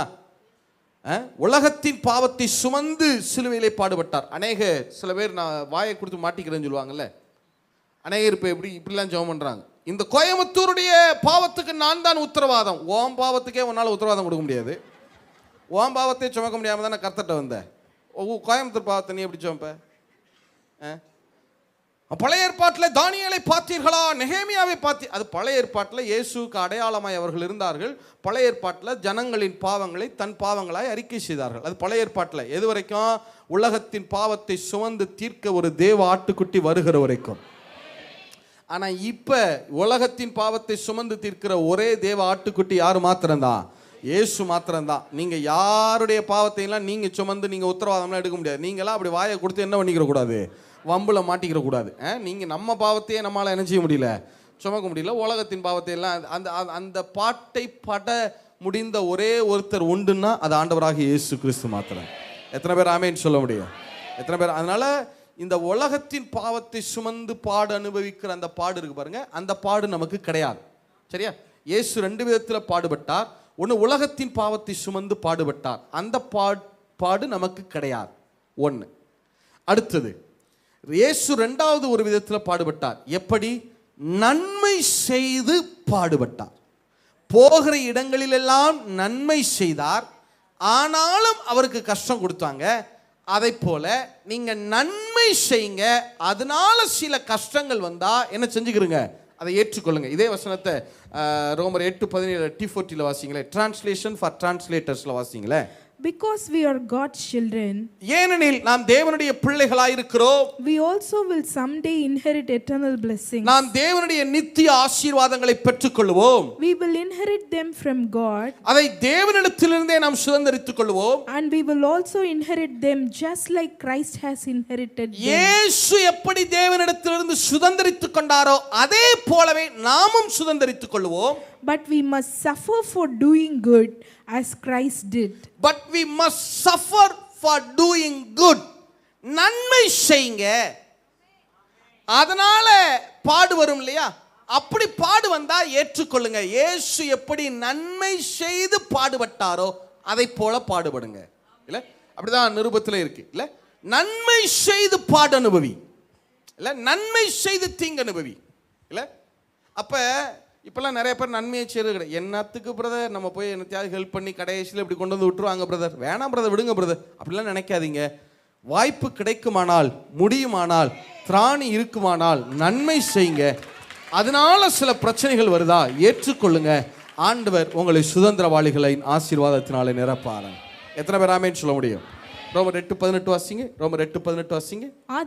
ஆதலால் இக்காலத்து பாடுகள் இனி நம்மிடத்தில் வெளிப்படும் மகிமைக்கு ஒப்பிடத்தக்கவைகள் அல்லவென்று எண்ணுகிறேன். மேலும் தேவனுடைய புத்திரர் வெளிப்படுவதற்கு, இப்படிப்பட்ட தேவனுடைய புத்திரர் வெளிப்படுவதற்கு சிருஷ்டியானது மிகுந்த ஆவலோடே காத்து கொண்டிருக்கிறது. என்ன விளங்குதா உங்களுக்கு? இப்படிப்பட்ட தேவனுடைய புத்திரர், இயேசு என்னை பெற்றெடுத்தார், பிதா அவரிடத்திலிருந்து தம்முடைய ஆவியை கொடுத்து என்னை தத்தெடுத்திருக்கிறார். நான் தேவனுடைய சுதந்திரவாளி, நான் கிறிஸ்துவுக்கு உடன் சுதந்திரவாளி. உலகத்திலே நன்மை செய்ய போகிறேன், பாடு வந்தாலும் சகித்துக் கொள்ளுவேன். இந்த அறிவோட நீங்க தேவ பிள்ளையாய் எழும்பி வரணுமா? கவனிங்க, நீங்க இப்படிப்பட்ட தேவ புத்திரர்களாய் எழும்பி வந்து நிக்கணும். நின்னு இந்த சர்வ சிருஷ்டியையும் பேசணும். ஃபார் எக்ஸாம்பிள், நீங்க நான் தேவனுடைய பிள்ளையா இருக்கிறேன் அப்படிங்கிற அறிவோட வந்து இந்த கோயம்புத்தூருடைய வான மண்டலத்தை பார்த்து பேசணும். கோயம்புத்தூர் மேல இருக்கிற வான மண்டலமே, நீ மாதம் மும்மாறி பொழிவாயாக. நீங்க தேவ புத்திரராய் வந்து பேசணுமா? நீங்க பேசின உடனே பொழிவதற்கு, வானம் மும்மாறி மழை பொழிவதற்கு அது காத்திருக்கிறதா? நீங்க கோயம்புத்தூரை சுற்றி இருக்கிற வயல்வெளிகள்கிட்ட போய், தோட்டங்கள்ல போய், மலைகள்ல போய் நீங்க பேசணும். நான் தேவனுடைய மகன் வந்திருக்கிறேன், நான் தேவனுடைய மகள் வந்திருக்கிறேன், நீ 100 மடங்கு விளைவாயாக. நீங்க பேசணுமா? நீங்க பேசின உடனே அது விளைச்சலை 100 மடங்காய் கொடுப்பதற்கு காத்து கொண்டிருக்கிறது. சர்வ சிருஷ்டியும் இப்படிப்பட்ட தேவ பிள்ளைகள், புத்திரர்கள் ரைஸ் ஆகணும்னு காத்திருக்கிறார். இல்ல, சர்வ சிருஷ்டியும் நீங்க தேவனுடைய மகனாய் மகளாய் வந்து கட்டளை கொடுப்பீங்க, அதை நிறைவேற்றணும்னு சர்வ சிருஷ்டியும் காத்திருக்கிறது. எத்தனை பேர் ஆமேன்னு சொல்ல முடியும்? எத்தனை பேர் ஆமேன்னு சொல்ல முடியும்? உங்க தொழில்கிட்ட சொல்லுங்க பிரதர், தொழில் நிறுவனத்தில் சொல்லுங்க, நான் தேவனுடைய மகன் வந்திருக்கிறேன், நான் கையிட்டு செய்கிறவைகளை என் தகப்பன் ஆசீர்வதிக்கிறான். எத்தனை பேர் ஆமேன்னு சொல்ல முடியும்? உங்கள் தோட்டங்களில் மரங்கள்கிட்ட நின்று பேசுங்க, நான் தேவனுடைய மகள் வந்திருக்கிறேன், நீ இனி வருகிற நாட்களில் 100 மடங்கு விளைவாயாக. நீங்க பேசுங்க, அது 100 விளைச்சலை கொடுப்ப காத்து கொண்டிருக்கிறது. எத்தனை பேர் ஆமேன்னு சொல்ல முடியும்? எத்தனை பேர் ஆமேன்னு சொல்ல முடியும்? இப்ப சொல்லுங்க, நீங்க யாரா இருக்கிறீங்க? யாருடைய மகன்? யாருடைய மகள்? ஒரே ஒரு வசனம், கலாத்தியர் புத்தகம் 4வது அதிகாரம் 4வது வசனம். நாம் புத்திர சுவிகாரத்தை அடையும்படி, நாம் புத்திர சுவிகாரத்தை அடையும்படி நியாய பிரமாணத்துக்கு கீழ்ப்பட்டவர்களை, நியாய பிரமாணத்துக்கு கீழ்ப்பட்டவர்களை மீட்டுக் கொள்ளத்தக்கதாக. போதும், உங்களுக்கு புரியும்படியா சொல்றேன். பிதா தம்முடைய ஆவியை கொடுத்து நம்மளை இயேசுவின் இடத்திலிருந்து என்ன பண்ணி இருக்கிறா? சீக்கிரம் சொல்லுங்க, என்ன பண்ணி இருக்கிறா? ஒரு எக்ஸாம்பிளுக்கு சொல்றேன், ஒரு கான்வர்சேஷனா புரியுறதுக்காக ஷார்ட்டா சொல்றேன். யூத குலம், ஆபிரகாமின் சந்ததி என்று சொல்லிக் கொள்ளுகிற யூதர்கள், ஒரு கான்வர்சேஷனா சொல்றேன், நடந்துச்சான்னு கேட்காதீங்க, உங்களுக்கு புரியுறதுக்காக கான்வர்சேஷனா சொல்றேன். யூத குலம் பிதாவின் இடத்துல வருகிறது. நாங்கள் தானே தேவனுடைய ஜனங்கள், நாங்கள் தானே தேவனுடைய பிள்ளைகள், அது எப்படி புறஜாதி ஜனங்களுக்கு எப்படி ஆவியை கொடுக்கலாம்? புறஜாதி ஜனங்களை எப்படி நீர் பிள்ளைகளாய் மாற்றலாம்? புறஜாதிகளை எப்படி நீங்க தத்தெடுப்பீங்க? பிதா யூதர்களை பார்த்து கேட்கிறார், ஏன் தத்தெடுக்க கூடாது? ஏன் நீங்க மட்டும்தான் பிள்ளைங்களா? புறஜாதி ஜனங்கள் அவங்கள பிள்ளைங்க இல்லையா? அவங்களும் என் பிள்ளைங்க தான், அவங்கள என்னுடைய ஆவியை கொடுத்து நான் தத்தெடுக்கிறேன். இப்போ யூதர்கள் சொல்றாங்க அதெல்லாம் முடியாது. ஏன் முடியாது? ஏன் முடியாதுன்னா, நீங்க தானே நியாயப்பிரமாணத்தை எழுதி கொடுத்தீங்க பழைய ஏற்பாட்டில். ஆமா, நியாயப்பிரமாண சட்டத்தை நீங்க தானே எழுதி கொடுத்தீங்க. ஆமா, நியாயப்பிரமாணத்தில் தத்தெடுப்பதற்கு வழியே கிடையாது. நியாயப்பிரமாணத்தின் 613 கட்டளைகள்ல எந்த இடத்திலும் எப்படி தத்தெடுக்க வேண்டும் என்று சொல்லப்படல. சட்டத்தின்படி நீங்க யாரையும் தத்தெடுக்க முடியாது. நியாயப்பிரமாணம் சொல்லுகிறது, நியாயப்பிரமாணத்தின்படி யாரையும் தத்தெடுக்க முடியாது. நீங்க புறஜாதியான ஜனங்களுக்கு உங்களுடைய ஆவியை கொடுத்து அபிஷேகத்தை கொடுத்து உங்க சிங்காசனத்தில் உட்கார வைப்பேன்னு சொல்றீங்களே, இது எப்படி? நாங்கெல்லாம் 300 அடி தள்ளி நிக்கிறோம், 30 அடி தள்ளி நிக்கிறோம், 3 அடி தள்ளி நிக்கிறோம், இவனை மட்டும் எப்படி கொண்டு வந்து நீங்க சிங்காசனத்தில் உட்கார முடியும்? உட்கார வைக்கலாம், இவனுக்கு எப்படி உங்க ஆவியை கொடுக்கலாம்? அதெல்லாம் தத்தெடுக்க கூடாது. ஏன்னா நியாயப்பிரமாண சட்டம் சொல்லுது தத்தெடுக்க முடியாது. ஏன்னா நீங்க பழைய பாட்டில் வச்சு பாருங்க, நியாயப்பிரமாணத்தில் தத்தெடுக்கிறதுக்கு வாய்ப்பே கிடையாது, வழியே கிடையாது. பிதா பார்த்தார். இந்த நியாயப்பிரமாணத்தில் தத்தெடுப்பதற்கு வழியே கிடையாது, அப்படிதானே? ஆமா. அப்ப நியாயப்பிரமாணம் தானே என் பிள்ளைங்க தத்தெடுக்கிறதுக்கு தடை செய்து எனக்கு நியாயப்பிரமாணமே வேண்டாம் என்று சொல்லி நியாயப்பிரமாணத்தை தள்ளி நம்மை தத்தெடுத்துக் கொண்டு. எத்தனை பேர் ஆமேன்னு சொல்ல முடியும்? எத்தனை பேர் ஆமேன்னு சொல்ல முடியும்? அப்ப நான் பிள்ளைங்கிற அறிவு வரலைன்னா என்ன அர்த்தம்னா, உள்ளுக்குள்ள என்ன பிரமாணம் இருக்குன்னு அர்த்தம். நியாய பிரமாணத்தில் வாழுகிற போது நான் தேவனுடைய பிள்ளை என்கிற அறிவு வராது. நான் இன்னும் என்னை அடிமையாகவே பார்த்து கொண்டிருப்பேன். இப்ப சொல்லுங்க, நீங்க அடிமையா பிள்ளையா? எழுந்து நிற்போமா? எபேசியர் எடுத்துக்கொள்ளுங்க நின்றவண்ணமாக. எபேசியர் 1வது அதிகாரம் 4 அதை மட்டும் வாட்சி முடிச்சிடலாம். சீக்கிரம் வாசிங்க. தமக்கு முன்பாக எல்லாரும் சேர்ந்து வாசிக்கலாமா? சீக்கிரம் எடுத்துக்கொள்ளுங்க. எபேசியர் 1வது அதிகாரம் 4 6 வரைக்கும். தமக்கு முன்பாக நாம் அன்பில் பரிசுத்தமுள்ளவர்களும் குற்றமில்லாதவர்களுமாய் இருப்பதற்கு அவர் உலக தோற்றத்திற்கு முன்னே கிறிஸ்துவுக்குள் நம்மை தெரிந்து கொண்டபடியே பிரியமானவருக்குள் தாம் நமக்கு தந்தருளின தம்முடைய கிருபையின் மகிமைக்கு புகழ்ச்சியாக தம்முடைய தயவுள்ள சித்தத்தின்படியே நம்மை இயேசு கிறிஸ்து மூலமாய் தமக்கு சுவிகார புத்திரர் ஆக்கும்படி முன் குறித்திருக்கிறார். கொஞ்சம் ஆம்பிளிஃபைட் பண்ணி சொல்றேன் பாருங்க. எனக்கு கவனிங்க, ஷார்ப்பா கவனிங்க. அன்பில் பரிசுத்தமுள்ளவர்களும் குற்றமில்லாதவர்களுமாய் நிறுத்துவதற்காக பிளான் பண்றார். எப்ப பிளானே? உலக தோற்றத்துக்கு முன்பாகவே. யாரை வச்சு? இயேசுவை வைத்து. எதற்காக? மகிமையான பேரன்புக்கு புகழ்ச்சி வரத்தக்கதாக. என்ன பிளானே? நம்மை புத்திர சுவிகார பிள்ளைகளாக்கினார். திருப்பி சொல்றேன், இதே ஆம்பிளிஃபைட் பண்ணி சொல்றேன். அன்பில் பரிசுத்தமுள்ளவர்களும் குற்றமில்லாதவர்களுமாய் நிறுத்துவதற்காக நம்மை சுவிகார புத்திரராக்கினார். சரியா? ஃபர்ஸ்ட் லைனையும் லாஸ்ட் லைனையும் கனெக்ட் பண்ணுங்க. அன்பில் பரிசுத்தமுள்ளவர்களும் குற்றமில்லாதவர்களுமாய் நிறுத்துவதற்காக நம்மை சுவிகார புத்திரராக்கினார். சரி, இந்த பிளானை எப்ப போட்டாரு? உலக தோற்றத்துக்கு முன்னாடியே. யாரை வச்சு? இயேசுவை வைத்து. எதற்காக? அவருடைய மகிமையான பேரன்புக்கு புகழ்ச்சி வர. இப்ப கவனி. அன்பில் பரிசுத்தமுள்ளவர்களும் குற்றமில்லாதவர்களுமாய் நிறுத்துவதற்கு நம்மளை என்ன புத்திரராக்கினார்? சத்தமா சொல்லுங்க. என்னவாக்கினார்? நம்மளை பிள்ளைகளாக்கினார். அப்படி சொல்லுங்க. என்னவாக்கினார்? நம்மளை அன்பில் பரிசுத்தமுள்ளவர்களும் குற்றமில்லாதவர்களுமாய் நிறுத்துவதற்காகத்தான் நம்மை பிள்ளைகளாக்கினார். அப்ப என்ன அர்த்தம் தெரியுமா? பிள்ளைங்கிற அறிவு வந்தாதான் நீங்கள் பரிசுத்தமாகவும் குற்றமில்லாமலுமே வாழ முடியும்.